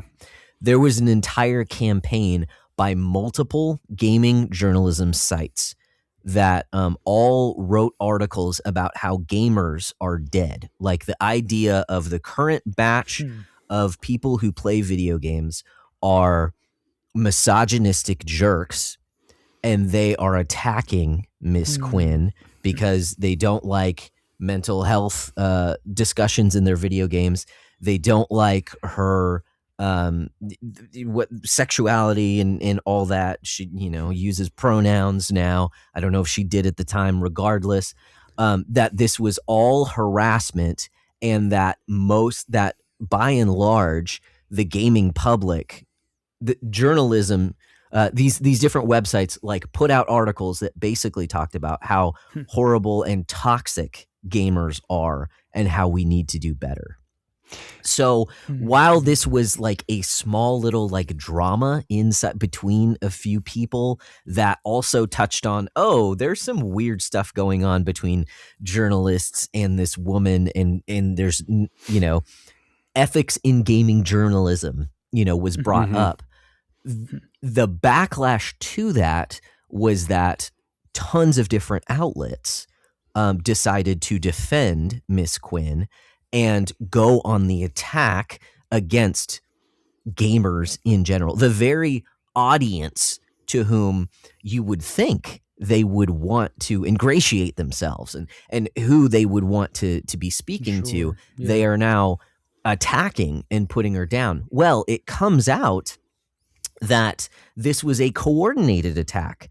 There was an email group between multiple gaming outlets that were all colluding to put these things out to kind of squash this this idea that there was, to stop this conversation about ethics in gaming journalism, and simply to frame it all as abusive against this woman. And so what started as like, again, this small little like drama that why does this even matter? I think the overreaction by gaming journalism in general, and I am just lumping that all together. Not everyone is involved, obviously, but a lot of large players. I mean, Game Informer put out an article. There are a bunch of different big websites. I can't remember if IGN was part of that as well. Coordinated, like colluded in order to do this, which effectively actually had the opposite reaction. Because now it comes out, they were all colluding. Like, actually, the questions we had about ethics in gaming journalism, you're proving that it was actually true, that this is a big problem, because all of you guys as journalists are colluding in order to set the narrative as this is all just about abuse of a young woman who, does whatever she wants. You just don't like the fact that she's, talking about mental health or whatever, or that she's advocating for a stronger feminist position in video games. Yeah. And it's definitely a case where, like, I think multiple things can be true. I think there was a lot of bad behavior from fans, and I think there probably was some legitimate harassment. But I also think there's a lot of stuff where it gets called harassment and it's not. It's trying to hold people accountable. And I think it's one of those things where it gets really pretty muddy pretty quickly, because I think there's like legitimate concerns sort of on both sides. And I hate saying that. It's like one of those things like, don't make me defend this thing that I don't like. Like, I think Anita Sarkeesian kind of proved herself to be a bit of a grifter. She would talk about how misogyny in video games, but then it was like one of those things where she pretty quickly demonstrated little to no. It's like she wanted to speak authoritatively into the culture of video games, but it was much more than like surface level analysis. and Mhm. she just kind of like fell off the rails. And so, and again, like, and she was one of the other prominent sort of characters here. And when people, and again, there's a difference between like, there were some people who were saying really heinous things to her Sure. about There her were trolls on the internet. Yes. being nasty, right? Mhm. At the same time, there were also people who were pushing back and then being dismissed as, oh, you're just harassing her. And it's like, no, they're asking questions and she doesn't want to answer the questions because it reveals her lack of qualifications. And so it's kind of one of those same things where, yeah, there is some bad behavior, but there's also legitimate questioning, and that gets all pushed into the same camp. And what it really sort of boils down to is like, some of what it really boils down to is that a lot of the games journalism scene, like the people inside that, and we see this today as well, but they're very leftist, they're very progressive in their socio-political orientation. Gamers who aren't those things, whether they're Christians or just conservative or even just moderate leaning in a lot of ways, who want to push back against some of those narratives or ask questions, are dismissed out of hand as being fascist or bigots or whatever. And, or they're being said, oh, you're harassing. And so it's like these socio-political lines get drawn very quickly. I think, frankly, it's just like, I think there's always been, as long as social media has been a thing, like what this did was it actually sort of escalated already existing tensions. Like there were a lot of times, like, you know, people would ask questions about, you know, it's like you'd see in a magazine, and Colin Moriarty has spoken to this multiple times, but he's like, he worked for IGN. He said, like, listen, he's like, we had, I think they called it a Chinese wall. He's like, editorial had nothing to do, like they did not exchange information with advertising. Like, so advertising might get like, you know, some sort of deal with X game that had no, and, you know, and again, Colin can only speak from one person's position. So I'm not saying this never happened, but from him, what he's saying is like, they were very, very like, hey, we don't mix here. It's like the review is the review is the review. It doesn't, you know, we don't mess around with sort of like, you know, again, it's like, oh, you know, Ubisoft must have cut you guys a check for that review of this game, you know, because it's like, so, and there was always stuff like that kind of going on in the background where it's like, again, these questions about journalistic integrity and ethics in journalism had always kind of been there. And again, we've seen it is that the lines just weren't as clean, and there were conflicts of interest or things that were undisclosed that probably should have been disclosed. And what Zoe Quinn's stuff, and even like what that did was it was the match that set the whole powder keg just off. Like in a lot of ways, we were primed for this.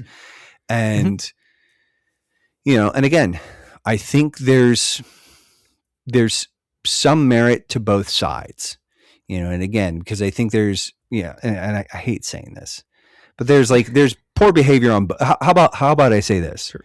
I think there's bad behavior on both sides of this debate or this argument.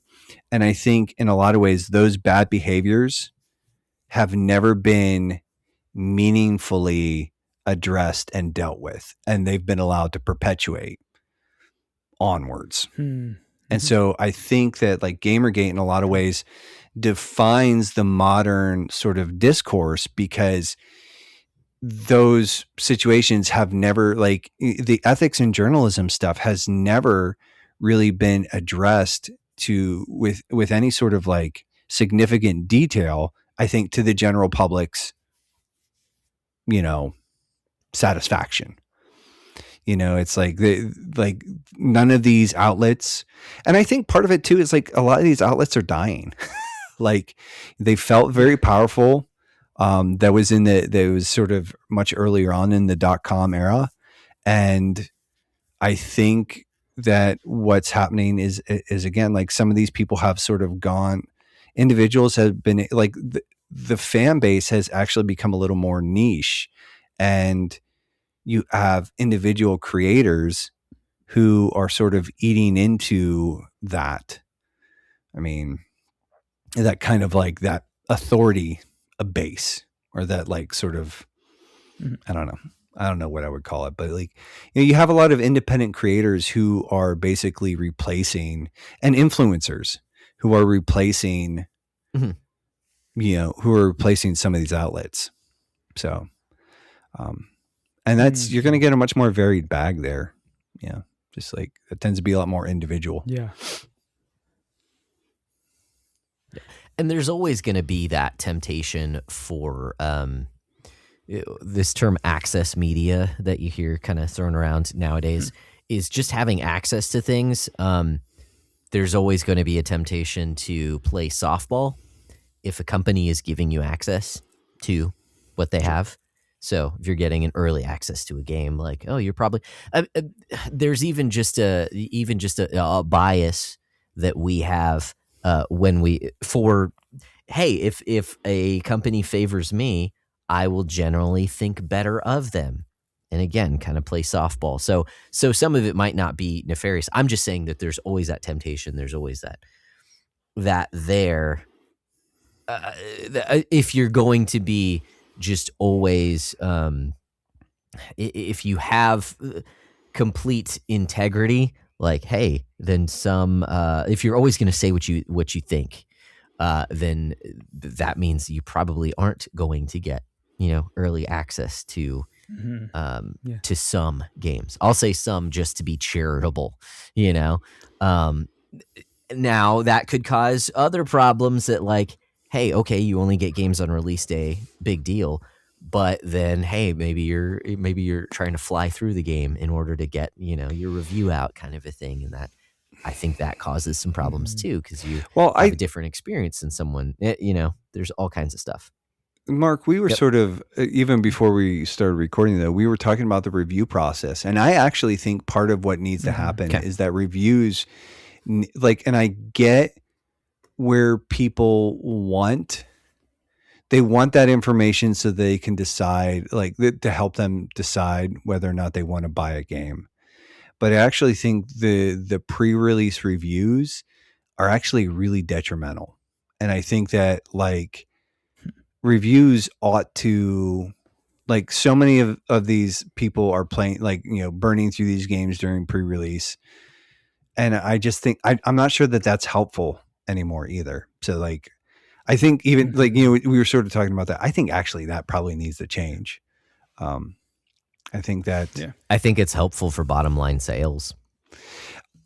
And I would say, like, I think you keep, I think you move more into like a preview sort of territory where it's like, you sort of frame things a little less, it's just like general sort of like thoughts or feelings versus like full scale analysis. And I think, I don't know, man. I'm not saying that's going to fix anything, because like the problems are, here's the thing. People are involved and people are messy and people suck. So like, there's that. So I've got a few reactions swirling around as you're giving this download. It's super helpful. This feels like the result of a very immature industry where it's like, it feels like video games, people around video games media, video games journalists really want to be taken seriously. Like, Josh, going back to your first point of, like, you kind of, whenever you log on to the websites now, you see all these articles that are more editorials about like what this game says about whichever thing, which is like, I hear that, like, that seems like a cool direction to go. Like, don't want it to be all that. I think at the same time, it's still being in more of an immature stage because it is just new. Like, video games are relatively new. Talking and journalism about journalism itself, particularly like with journalistic integrity, is still pretty new around video games. There is still like there's a very clear political bias amongst the major players. So it's like Mhm. when you have it, like as much as I would love to see more in-depth analysis and like what a game's message is and it's trying to get at, it's like, well, it also is pretty politically left, like at all times. Um, Mm-hmm. and I think you do have more people going from like all different angles of it now, especially as like content creation becomes more of a thing. You have more of those individual content creators cropping up for this stuff as well. Second point, you know, yeah, and go just ahead.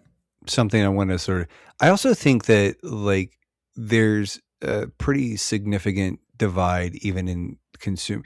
I think there's a pretty primary divide too versus consumers and journalists. I think journalists as a general rule are people who really buy into the games as art and want to do analysis of a deeper level. And I think that the primary gamer is much more of a consumer. And I think that we see that this kind of like, again, looking at Crimson Desert versus Marathon. Marathon seems to have like, you look at the critic scores versus like public reception. These are two very different types of games, and they're both being compared. Like there's a lot of comparison there, right? But like one of them is sort of, it's a giant sandbox and it doesn't have, you know, and I haven't played Crimson Desert, and it's like, but it just sort of seems like most sandbox games are saying like, hey, isn't this cool? Isn't this cool? Isn't this cool? And I think a lot of people who like games like that stuff. They like the sort of the emergent storytelling, kind of like the gameplay, like they like that, right? And it's got hundreds of hours of content. I don't think that's going to have the same appeal to a reviewer who's more interested in artistic vision, et cetera, et cetera, et cetera. Whereas something like Marathon that might be sort of a little bit more in line with sort of, again, artistic execution, where, and it seems like a very niche type game, doesn't probably appeal to the mainstream consumer because it's a little inaccessible.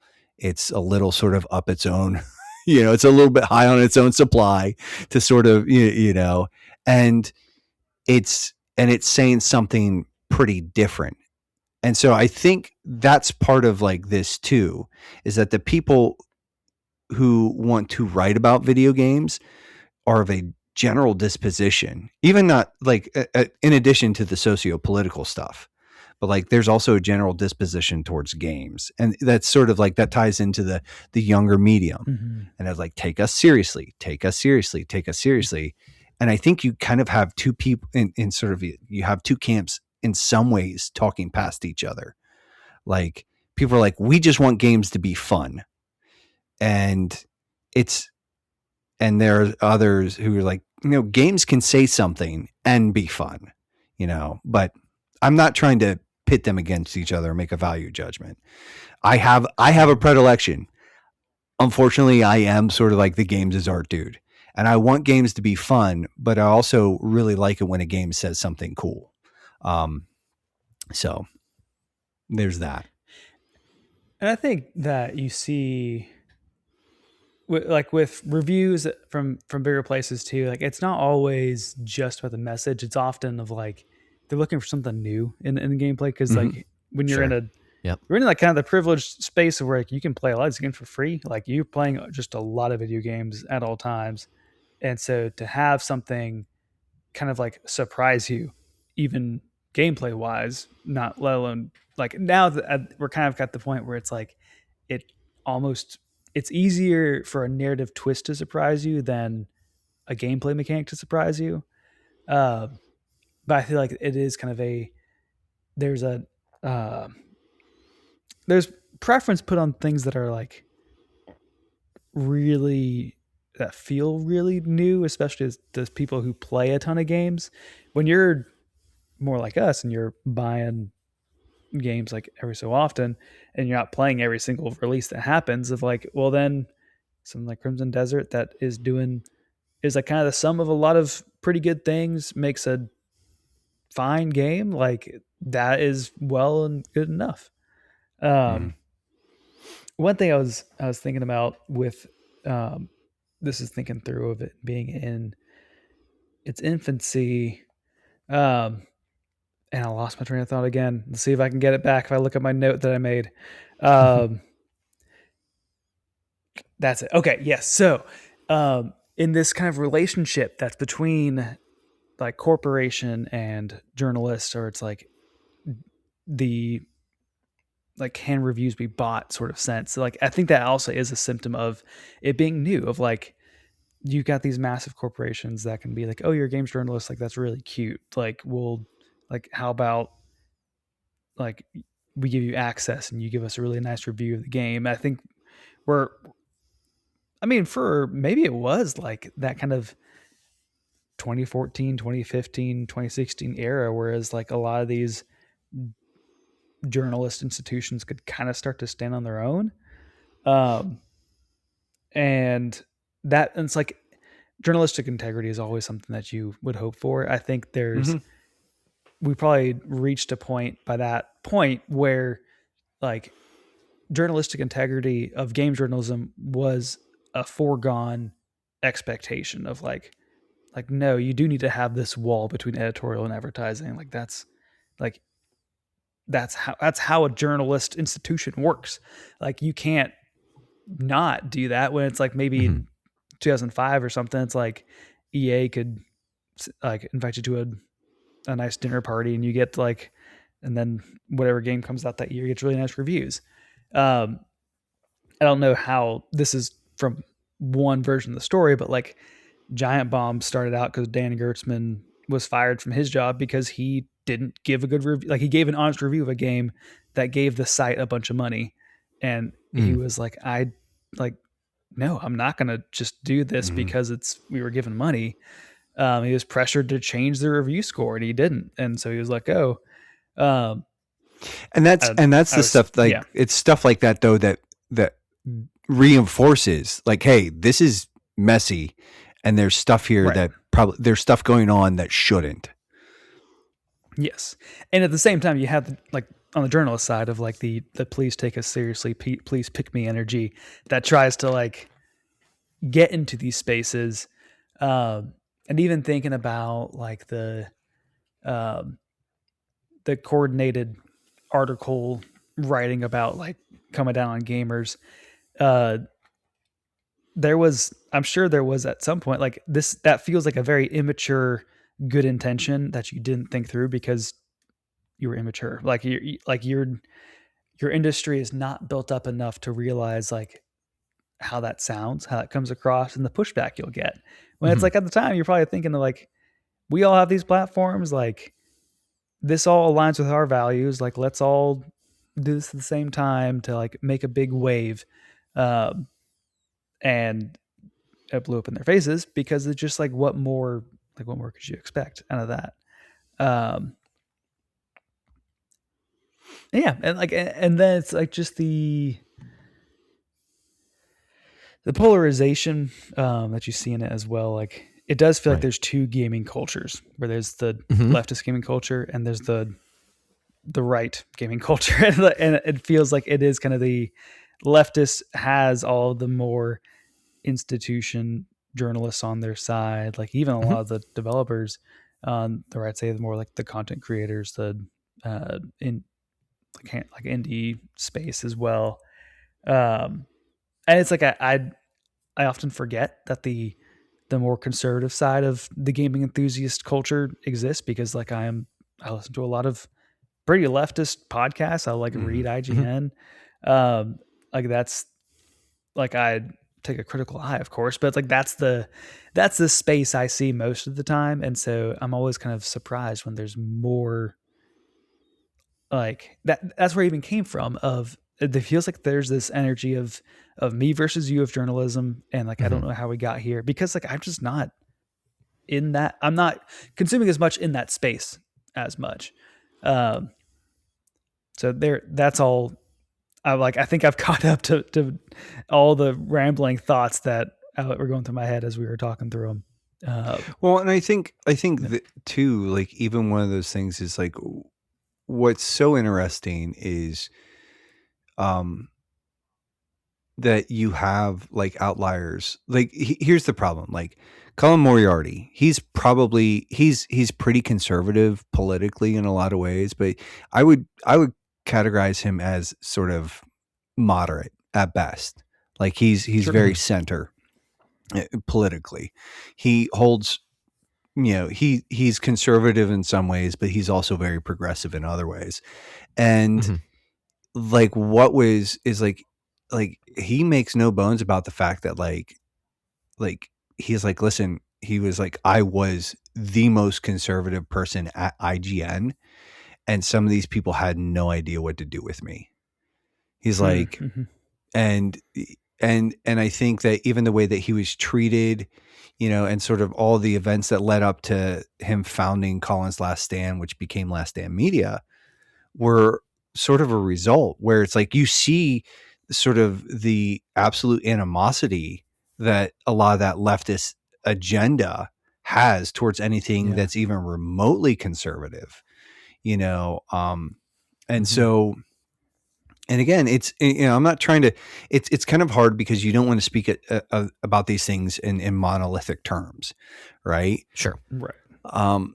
But it is just one of those things where, and I think just with the way that social media has really amplified and escalated this sort of the again, those socio-political tensions between leftists and progressivism versus sort of more conservative socio-political leanings, like in gaming, that divide has become much more pronounced. And nobody's, and I think that the fact is like, nobody's really interested in de-escalating, like, because Sure. Yeah. it's, there are a lot of people, there are a lot of conservative Christian, or not Christian, but conservative content creators that have, in my experience, dubious qualifications, like, but Sure. a lot of their content is sort of like this, like, again, this stoking culture war stuff. But then when you actually see like their sort of like their gameplay or their game credentials, you're like, you are bad at this. Like you are, do you play video games kind of things? And it's like one of the most notable ones to me is, I want to say it's JT Smash had Colin Moriarty on, and he's a guy who just sort of has made his bones by like, and again, I would probably, I've listened to some of his stuff and like some of his like critiques and talking points. I'd be like, yeah, sure, fine, whatever. I can co-sign with that. But like, he had Colin on and he was trying to make some point about the industry, and Colin started asking him some hard questions, and this dude just collapsed under scrutiny. Like, and it was like, oh yeah, your grift is very apparently on display here. Like, you've been able to sort of monetize your channel. And I'm not saying that he's not a fan or anything at all, but I think part of the problem is like, sometimes I get a little frustrated because as like Josh and I, we're all, and you, Mark, we're all trying to create conservative leaning Christian content talking about video games. Right. And that's a slow fight, but like, I think we all know that like we could probably lean into being a little more extreme politically, and we could sort of really dip into the culture war stuff and probably, have something jump into the algorithm a lot more easily. But because we want to be a little more winsome and gracious, and we want to be a little bit more mature and hopefully wise, we don't want to play those games per se. And so like, it's, and again, I don't know, maybe this is just me being jealous, of other people's, parents' success. I don't know, man. But it's one of those things where I think part of the problem with this is that it does open it up to bad actors because everything's much more individualized, and it's, people can play the game. And if somebody's telling you the thing you like, you know, and they're sort of echoing the narrative, like people have a predisposition towards confirmation bias anyways. Like, so it's just kind of one of those things where it's like, I think there's a lot of things here where it's like institutional sort of authority as a general rule, especially since COVID, like we suspect all of it. We're just like, nope. Like, you know, Anthony Fauci gets up there and says, get the jab, mask up, blah, blah, blah, blah, blah. There are lots of experts who are saying, hey, this stuff actually doesn't work. But Fauci's like, nope, they're all frauds. They're all liars. 5 years down the road, 10 years down the road, we're like, oh, Fauci was full of it. Like, and like he actually lied about some things and all. So, and again, he undermines again, that sort of the institutional authority. And I think that's part of like what's going is like, we're just sort of in where, I don't know, there's a point here that I'm trying to make is that I think that there's a lot of stuff where it's almost sometimes it seems like if you speak loudly enough, like, and you're sort of belligerent enough or whatever, you can get people and you say the right things, people will believe you. And I think that that's creating some of its own problems. Like, because again, I don't want to slander or libel anybody else, but it's like, you know, as Christians, we are beholden to the truth. Right? Like we have like, so we have to make principled stands and we can't play, you know, I'm not specifically attacking your wordplay here, Josh, but we can't play games with words. You know, things mean what they mean and we have to be honest and we are held accountable to that. Whereas I think there are a lot of, again, it's sort of, there's a lot of stuff there just in the current online discourse that I find really troubling because it's like, yeah, it's like, there's a part of me, it's like, I don't like, hey, make your bones, make your money. But also like, I get sort of, I think there's, again, people who sort of, again, grifters who on both sides of it, who just make money by stoking the fires of discontent.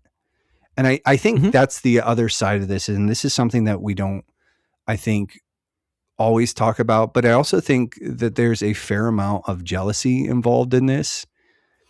I think there are a lot of people who exist on the consumer side, but really want to be part of the creation side of these things and don't feel like they have an on-ramp. And so when they read these reviews or they read these articles, they're like, this person's an idiot. I could do better than that. I should be there. Because they really want to be part of that conversation, right? And they don't feel like it, and now it's kind of in some ways easier than ever before, which is why we have like, you know, you have YouTube and, you know, podcasts and all this other stuff. So you can create that content. But I think prior to that, there weren't necessarily these outlets or inroads or on-ramps to that sort of thing. And so I think that is part of it as well, is that there were a lot of people who really wanted to be a part of those conversations, but felt like either A, there was no way for them to have an inroad, or B, felt sociopolitically boxed out. And so I think that's a part of the conversation as well, is that I do think that some of this is a general sort of animosity born out of, and it's some of it, not all of it, but some of it is animosity born out of envy, where people are like, I should be in that position. I wouldn't waste that the way that they would. I would do it better. And I think that that's in some ways what stoked some of this, and not all of it, but some of it. I think there's a tragic irony to it where, like, part of the issue is games journalism not holding up to journalistic standards, that it's all so like politically one-sided that generally the people calling, like, I'm doing a big lump everyone together, I'm sorry for that. Generally people calling that out are people who are not beholden to journalistic standards themselves. Like if you're a content creator, like we, like Backlog Breakdown, Quick Play, like we don't actually like have to have journalistic standards. Like there's the only people who are accountable for is our audience itself. Like we don't have to issue retractions. We don't have to issue corrections even. We are each trying to be as like you specifically said, or not trying to slander or libel anyone. Like we're trying not to do that. We're trying to be faithful and integrous and accurate, and making good faith arguments. Like that is because of, I think, deep down, because of our calls as Christians, as calls us like to faithfully steward these platforms that we're doing this with.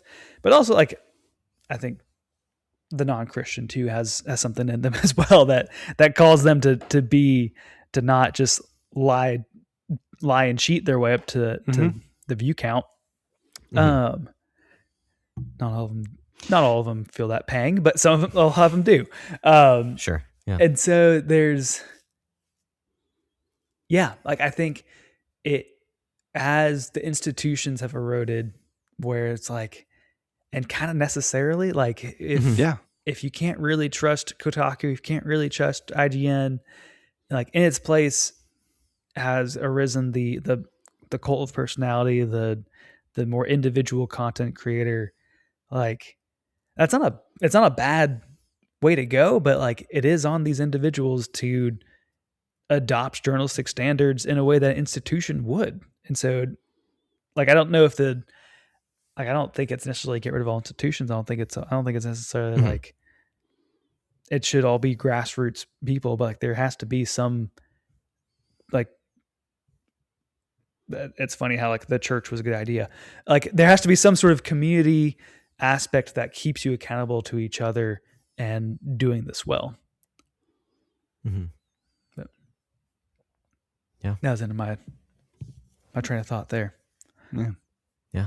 It leads us to kind of just a weird place where we are nowadays. And I mean, I don't mean to go all doomer, but I think we should have a healthy skepticism of, I think, well, you even started off this conversation, Mark, by talking about, the place that we are now is like, hey, games journalists, am I right? Kind of a thing. Like, by and large, if I were to speak monolithically, by and large, I just assume that there's not much integrity outside of like specific people that I like. Nate, sure. you consume a lot of content from Colin.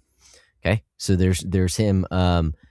Jason Schreier does a lot of reporting that is it does not seem advantageous to himself. However, on the same token, you can see his political leanings in the way that he editorializes things as well.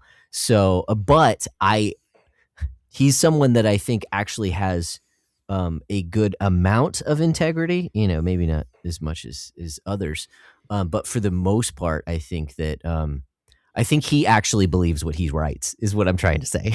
Yeah, sure. Yeah. Even if I disagree with him, even if he's putting things together in ways that I wouldn't. So I think there are some voices and things like that. I think for me, like I just have a healthy skepticism, and it does come down to even we haven't necessarily touched on it, but like reviews in general. Obviously, they are subjective things.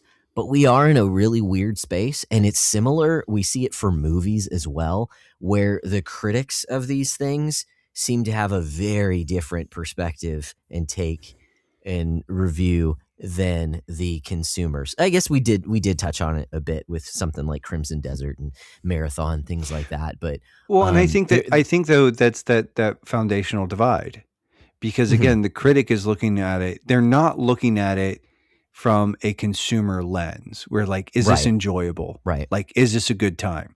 They're looking for like those artistic threads.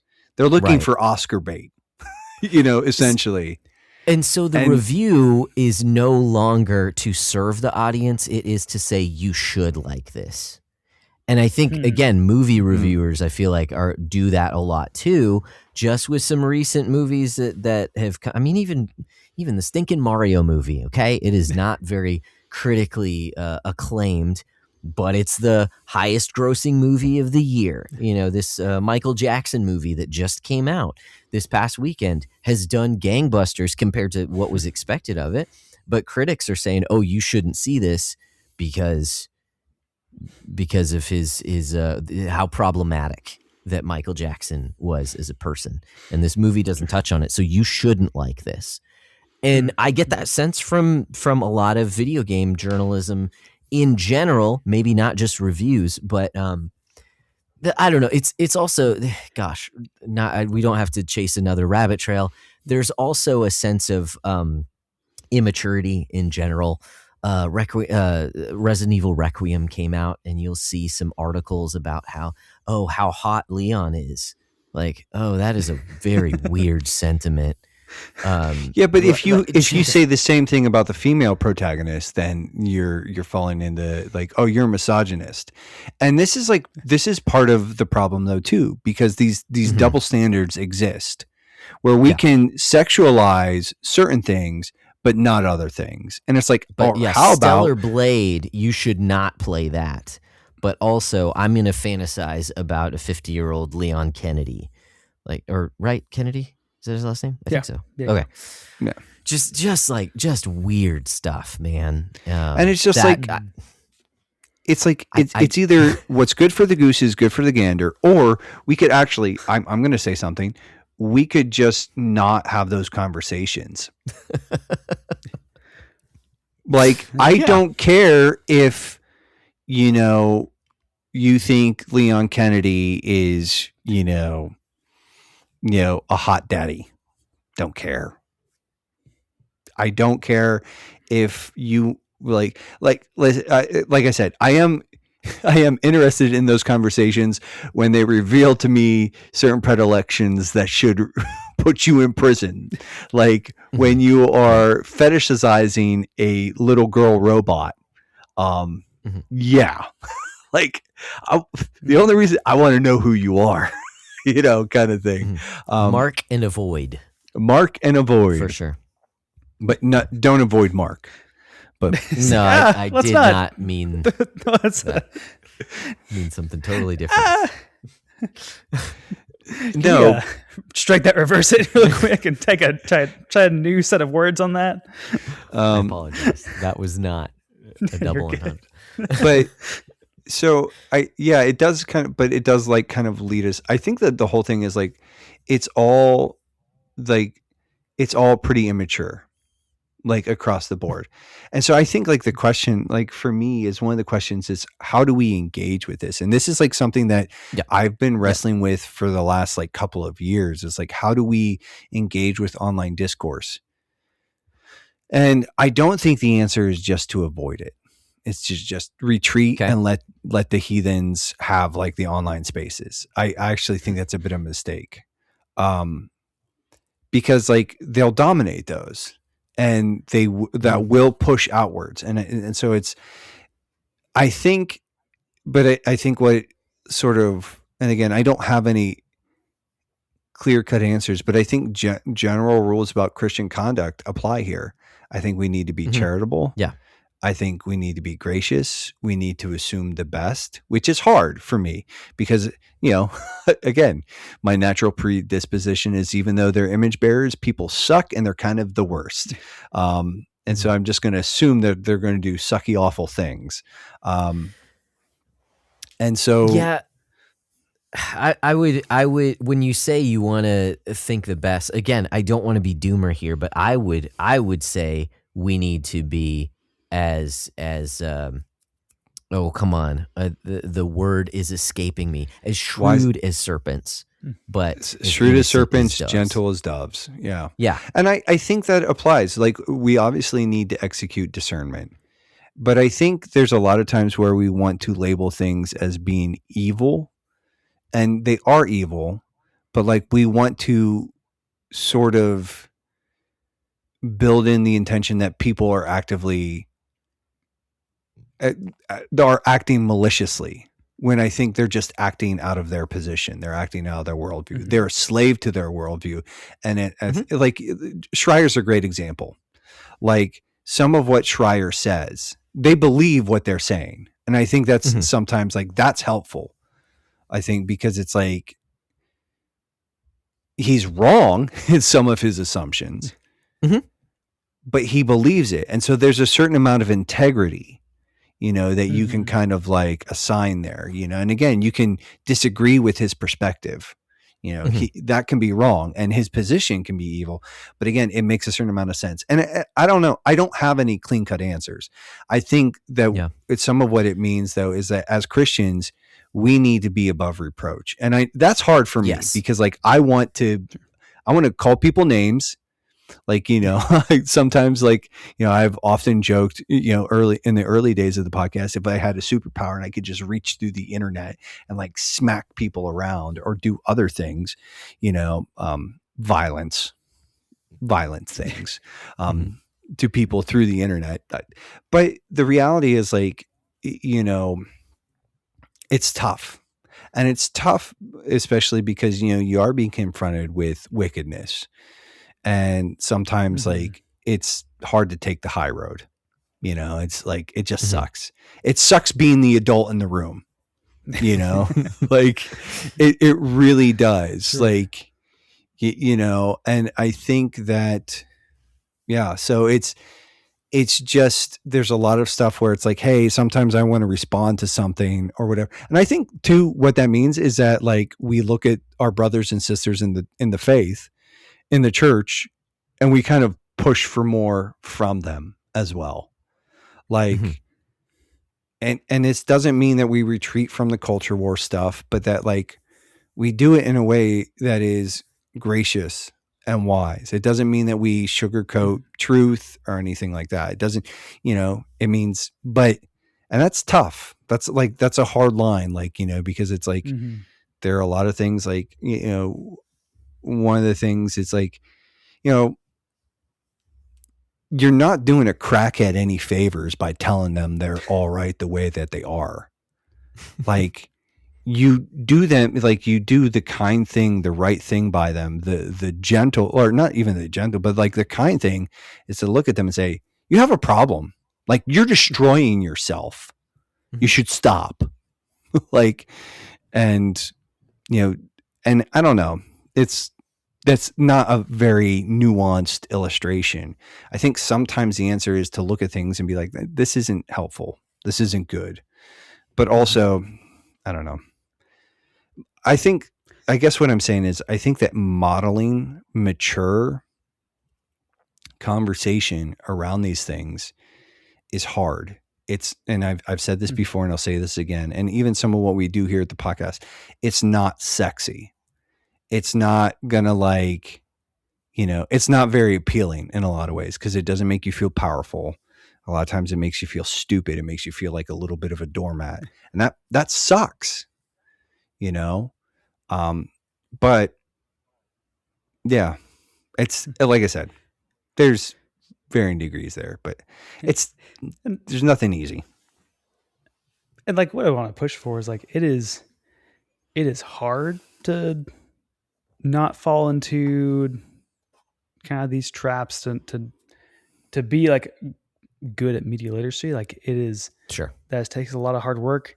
It's also, it's not that hard too. Like you can do it. Like this is a possible road to walk to like find like the good, like to take the good, leave out the bad, call out the bad when it needs to be called out, like affirm what's correct in any argument. And it's not an impossible task. Like it is again, like Nate, like you said, like it's not sexy. Like it won't get the views. It won't be quick. Like it won't be a good quip. It won't be funny. It will just kind of be like a normal conversation almost where it's where you just like have to do a lot of parsing work. And it's like, I mean, a lot of work is not it's not fun. It's not exciting. It's not necessarily easy, but it's not impossible. I think it's Like it even just looks like basically media literacy of like knowing everyone's coming with a bias, like everyone's coming from the worldview that they believe like either genuinely or because it's convenient.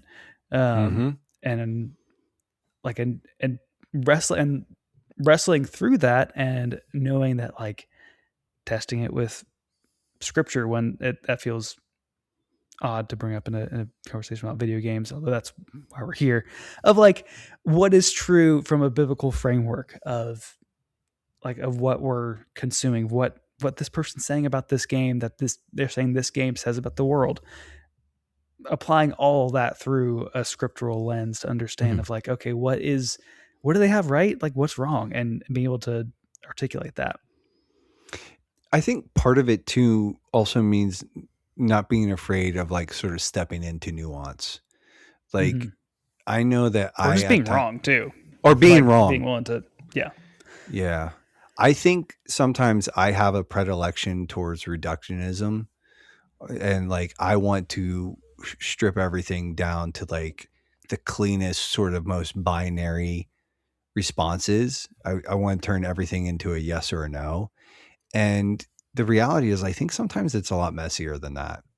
Like, and you lose a lot of important things because you do just, you take it too far. You go too, like you pair too much, you know, you pare it down too much. I don't know. But yeah, it's, it's like you said, it's work. So, yeah. And not to be too self-serving, but I think you guys have touched on, you know, as Christians, how do we engage with these things? I think part of it, I think in general to our audience, I think you've given some good things to reflect on. And I think these are largely biblical principles of, you know, like we talked about, being wise as serpents, being gentle as doves. James says to be slow to speak, be quick to listen. And the anger of man does not produce the I'm righteousness forgetting of something God. there. Right, but I'm forgetting something in between those. Slow to take offense. That's what it is. Because the anger of man doesn't accomplish the will of God. So I think these things are good and true, and we ought to, especially as Christians, reflect on them and meditate on the scripture and apply it to our lives as well. I'd say for Nate and I, and well, in Mark, you as well. That's part of the reason why we're trying to do what we do. Like we do want to attempt to model engaging with these ideas, because we do want to wrestle with these ideas. But to do so, like you said, Mark, from a scriptural lens as followers of Christ. And so we would also encourage you that, hey, if you have questions about things, or if you want a place to discuss things, you know, if you find something interesting, you find a perspective interesting, or you notice like, hey, something's wrong here, I can't quite put my finger on it. Or even you come across something in a game as well, like, oh, I really like this game, but man, there are these, you know, issues that I might see with it as well. We have lots of avenues, primarily in our Discord. We have those types of discussions as well. And so, you know, I'd invite you there. Again, sounds kind of self-serving, but that's kind of what we want to do as well. So come have a conversation with us. We hope that we can be a good place to kind of parse these things out as well. Mark, did I hear some thunder and see some lightning? Yes, that thunder was all the way through Josh's last point, so I was a little bit distracted. It was like literally like 15 seconds long. Wow. But it was a great point. It was just the extra emphasis added over on my end. Yeah, Storms coming. I saw like the flashing, and then I kind of I think you hit the mute pretty quickly, but I was like I was like, what is that sound? That's nice. That's your birthday dinner coming back to haunt you. Oh, Well. Yeah. You know why that's funny? Because it's true. But yeah, I think, just this sort of, I think like that's the goal of like why we do the breakdown, why you do quick play, is because we want to help elevate the conversation. And like, obviously we want these things to be, we want to see broader success, but at the same time, like, many times I've just said, like, if this finds one, sometimes I'm like, if this finds one person and changes them foundationally or helps them to sort of re-examine it, like, I'm like, that's a win. Yeah. And again, and not, I think that the other side is nobody's going to do it perfectly. Like, Sure. I have Josh in the, what has it been, like 8-9 years that we've been doing this? I have probably said many, many things that if I were to go back and be forced to like re-examine those, I would be like, I regret this deeply and profoundly.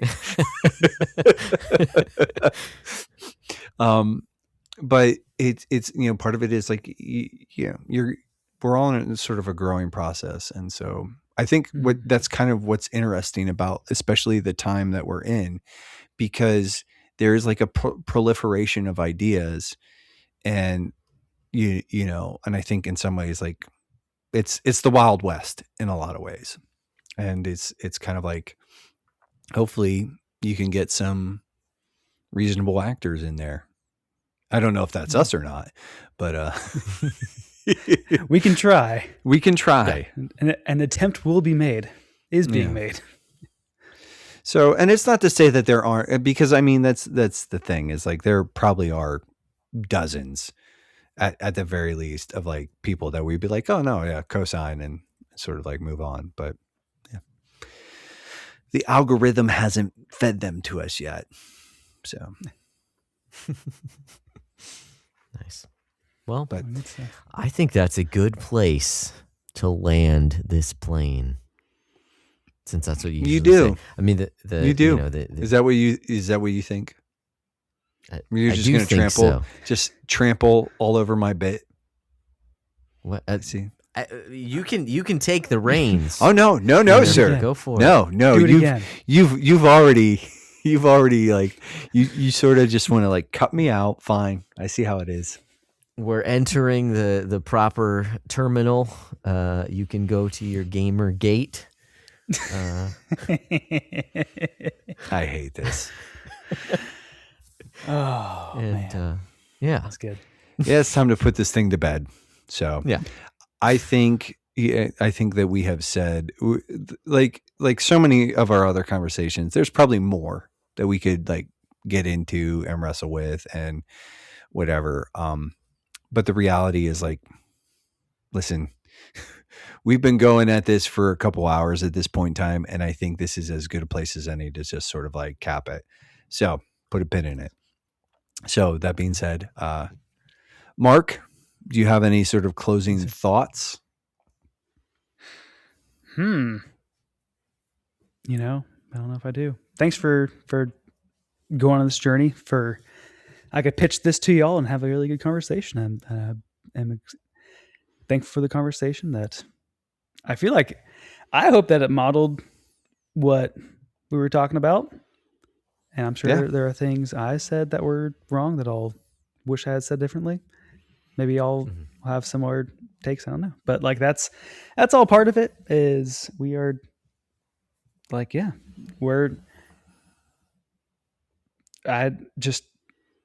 I'm glad that I decided to do a podcast, and it's been a couple of years now. And I'm glad for the friends I've made through it, like y'all. And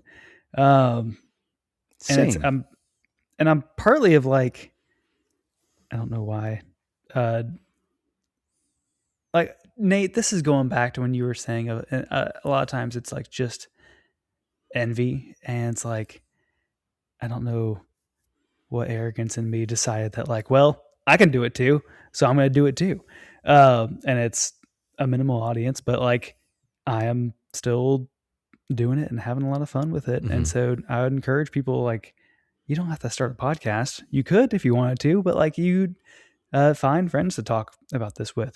Find community. Like, the Backlog Breakdown Discord's a great place for it. So hope that helping you build this community as well to talk through these things, because oh, this is going to sound super cheesy, but your opinion does matter. Like you've got out there listener, like you've got good thoughts to give and people who want to talk about it with you. So we're trying to do this well, and I encourage you to be a part of it. Don't let the like the negative discourse discourage you from participating at all. Because I think there's a lot of people who just don't participate at all, and I encourage you to be a part of it. Yeah. Good stuff, man. Well, that is a good sort of thought to go out on, but it's I don't have an easy segue here, but we do have some closing forms to get into. So that's right. You know what, Mark? You as always, we give you a little bit of a shout out. But do you have any shout outs? Ooh. I had one when I was thinking about, like, this is way ahead of the episode. I was thinking about, I should shout out this person. And now I'm blanking, which makes it a terrible shout out. I'm stalling to see if my mind will pull it from the recesses of the back of my brain. Happy birthday to you. No, don't do it. Happy birthday. Stop. Mute yourself. To you. Are we going to get copyright claimed? Because that is not in the public domain. The happy birthday song is not public domain? Nope. I guess I knew this, but No. who owns the trademark for that? It is not. I don't know. Probably Disney, most likely. Disney owns everything. They've extended out the copyright. No. Hey, I wanted to shout out you, buddy. Thanks, pal. Well, obviously, both of you guys. Yes, Mark, you get your shout out just for it's being not my here. birthday though.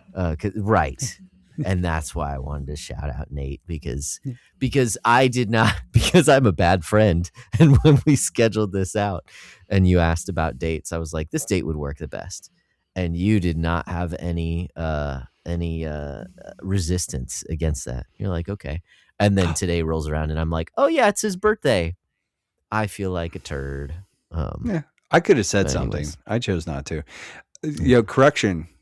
Unless Copilot is lying to me, happy birthday to you is now in the public domain, meaning no one currently owns exclusive rights to the song. So take that, copyright striker. Happy birthday, dear Nathan Daniel Nate. Happy birthday to you. Nailed it. My tone deaf 3-year-old did a much better job than the two of you. But that's what you wanted though. Like that's why you checked to see if it was in the public domain because you wanted us to finish it. No, I thought it would be interesting. Yeah. Yeah. Thanks, guys. I have mixed feelings about this. I'm not ready to explore the nuance of it.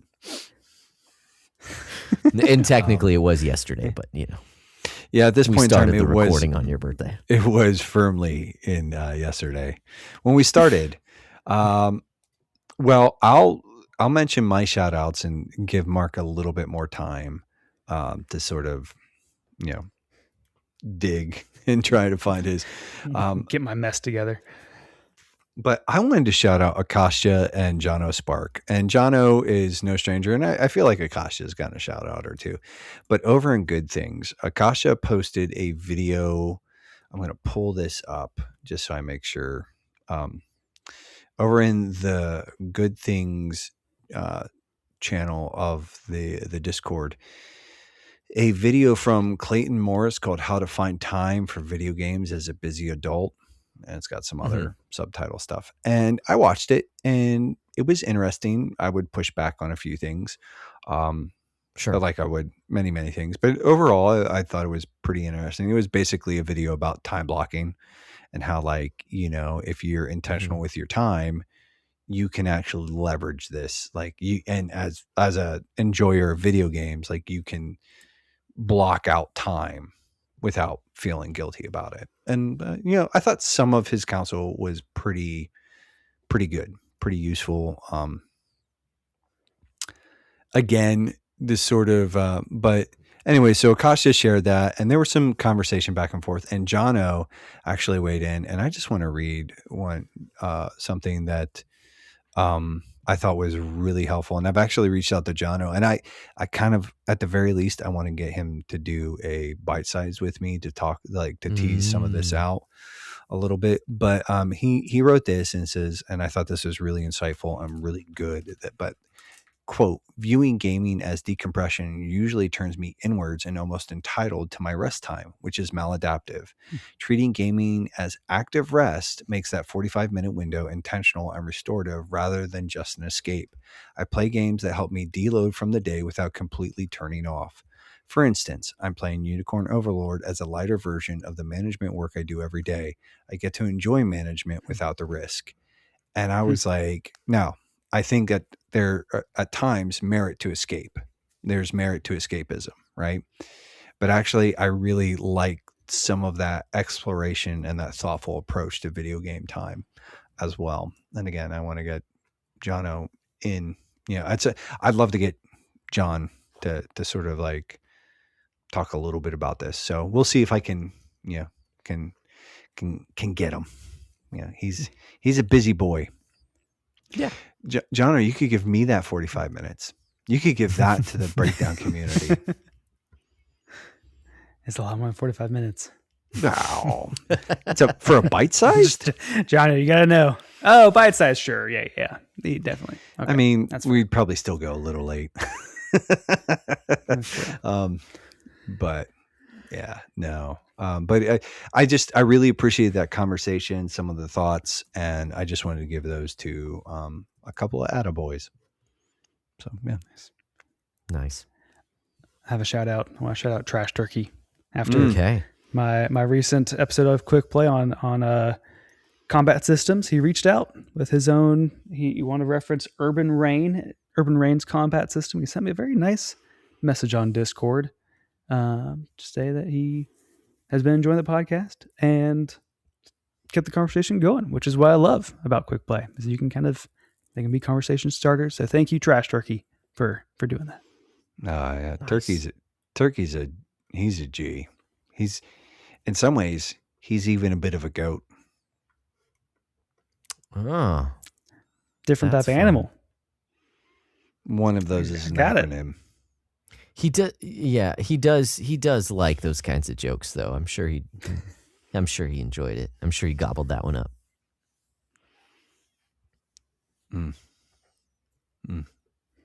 See, I do it. You guys are just like, whatever. It was just kind of a stretch, I feel like. Oh, okay. All right. It's not a feather in your cap. Oh, nice. Shut up, you two. Nice. You're just the worst. All right. Well, Josh, I believe that this will be the first episode of the merry month of May. So I think it's time to talk about some personal challenges. Here comes a new challenger. That's right. New challenges. All right. So first, before we jump into what our challenge is going to be for the next month, we need to take a look back at our previous challenges and see how we did. Okay, my challenge was on Fridays. We take our kids to choir. There's a homeschool choir co-op, and so my wife and I have been going on dates during that time, which is nice because it's like childcare for an hour and a half. And those have been pretty sweet, and we have kept up with them. Funny thing is, this past Friday they had their spring choir concert, and so there's no more choir throughout until the fall. So those are done with. So I did keep up with them. It was a good challenge. I progressed, but it is no longer. So yeah. How about you? How was your challenge over April? Well, I said that April was going to be the month where I would actually get started with counseling, and I did not do that. I got busy instead. I also said, like, hey, I'm going to start doing like kettlebell workouts. Didn't do that either. So kind of swing and a miss there. Those things. But what we have done as sort of a bit of is I have started utilizing. So what I do is I take fairly extensive notes on Sunday during the sermon. Okay. And then what I do is for the week, and I haven't been as consistent with this as I'd like, but for the week, what I do is I use that passage in scripture to basically, I build out a quiet time around that.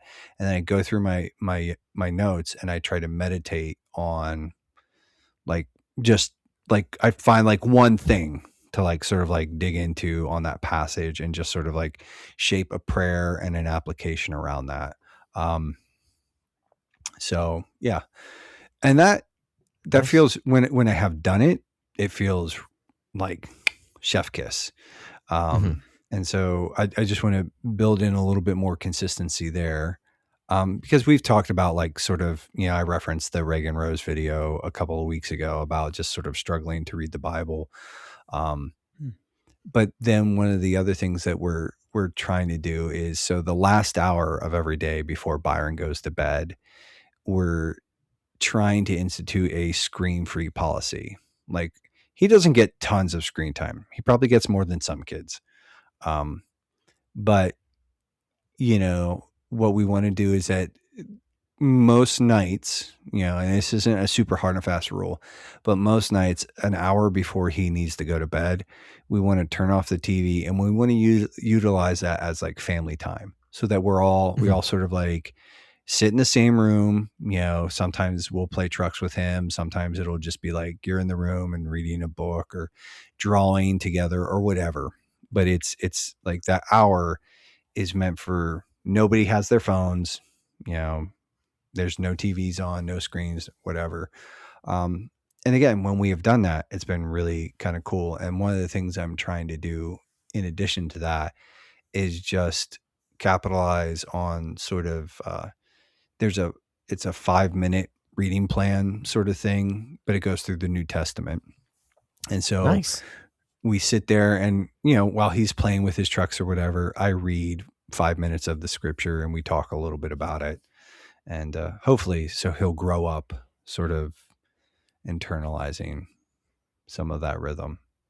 Absolutely. So yeah, That's awesome. so that's the one that like we really want to sort of like press into that and flesh it out. But yeah, I need to do all the other things too. Still, I need to start exercising more. I need to, reach out to the guy my buddy who has agreed to help with some of the counseling stuff. Yeah, I need to get better sleep. Cool.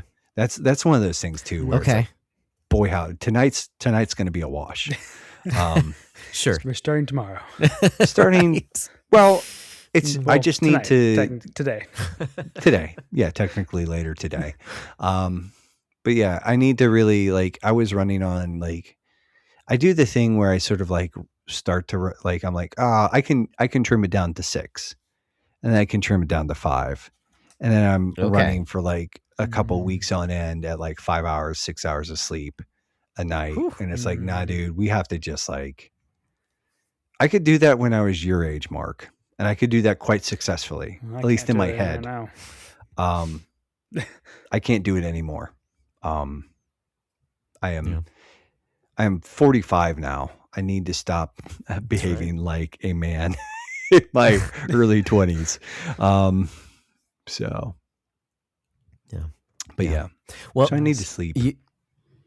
You mentioned exercise, and this is going to sound familiar, but for my challenge just going forward is really about not even necessarily exercise, although that's taken a little bit of a hit because I've been trying to get to work early.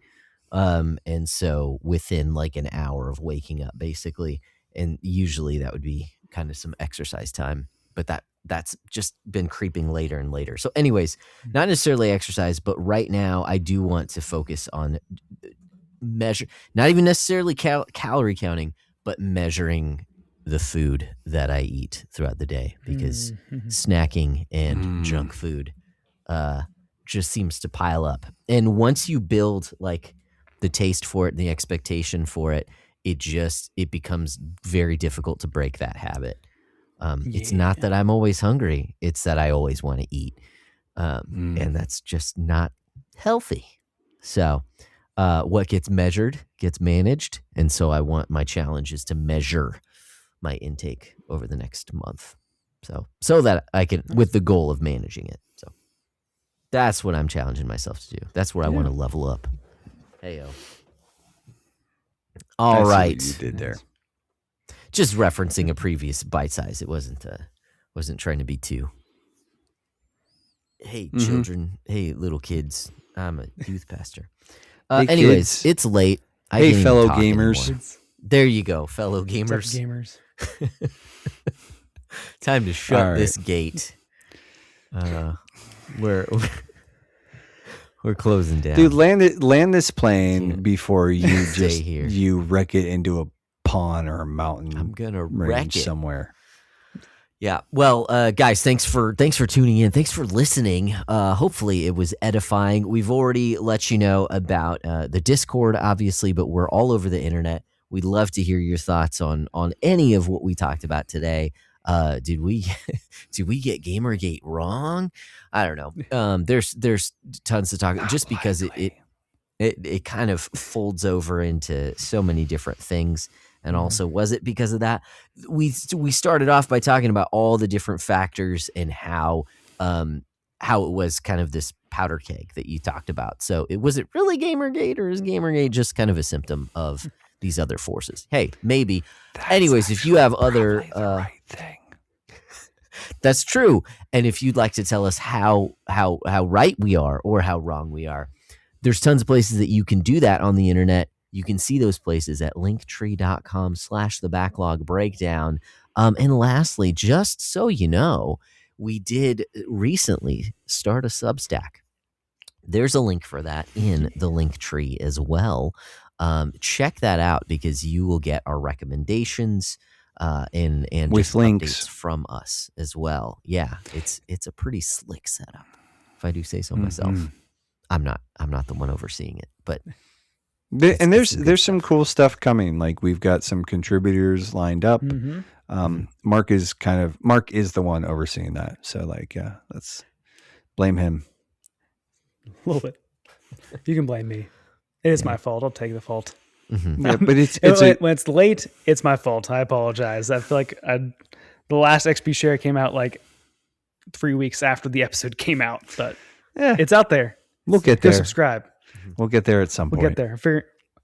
Figuring it out. I am also really excited for things coming down the pike for not just from me, but plenty of people. So Yeah, very exciting. fun stuff. but all that has been said, we've done the things, we've had the conversation, and we probably missed some stuff, but whatever. But until next time, Josh, what should they do?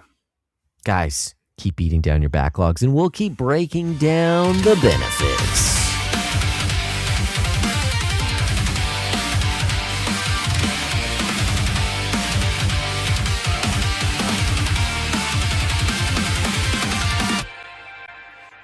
Sick.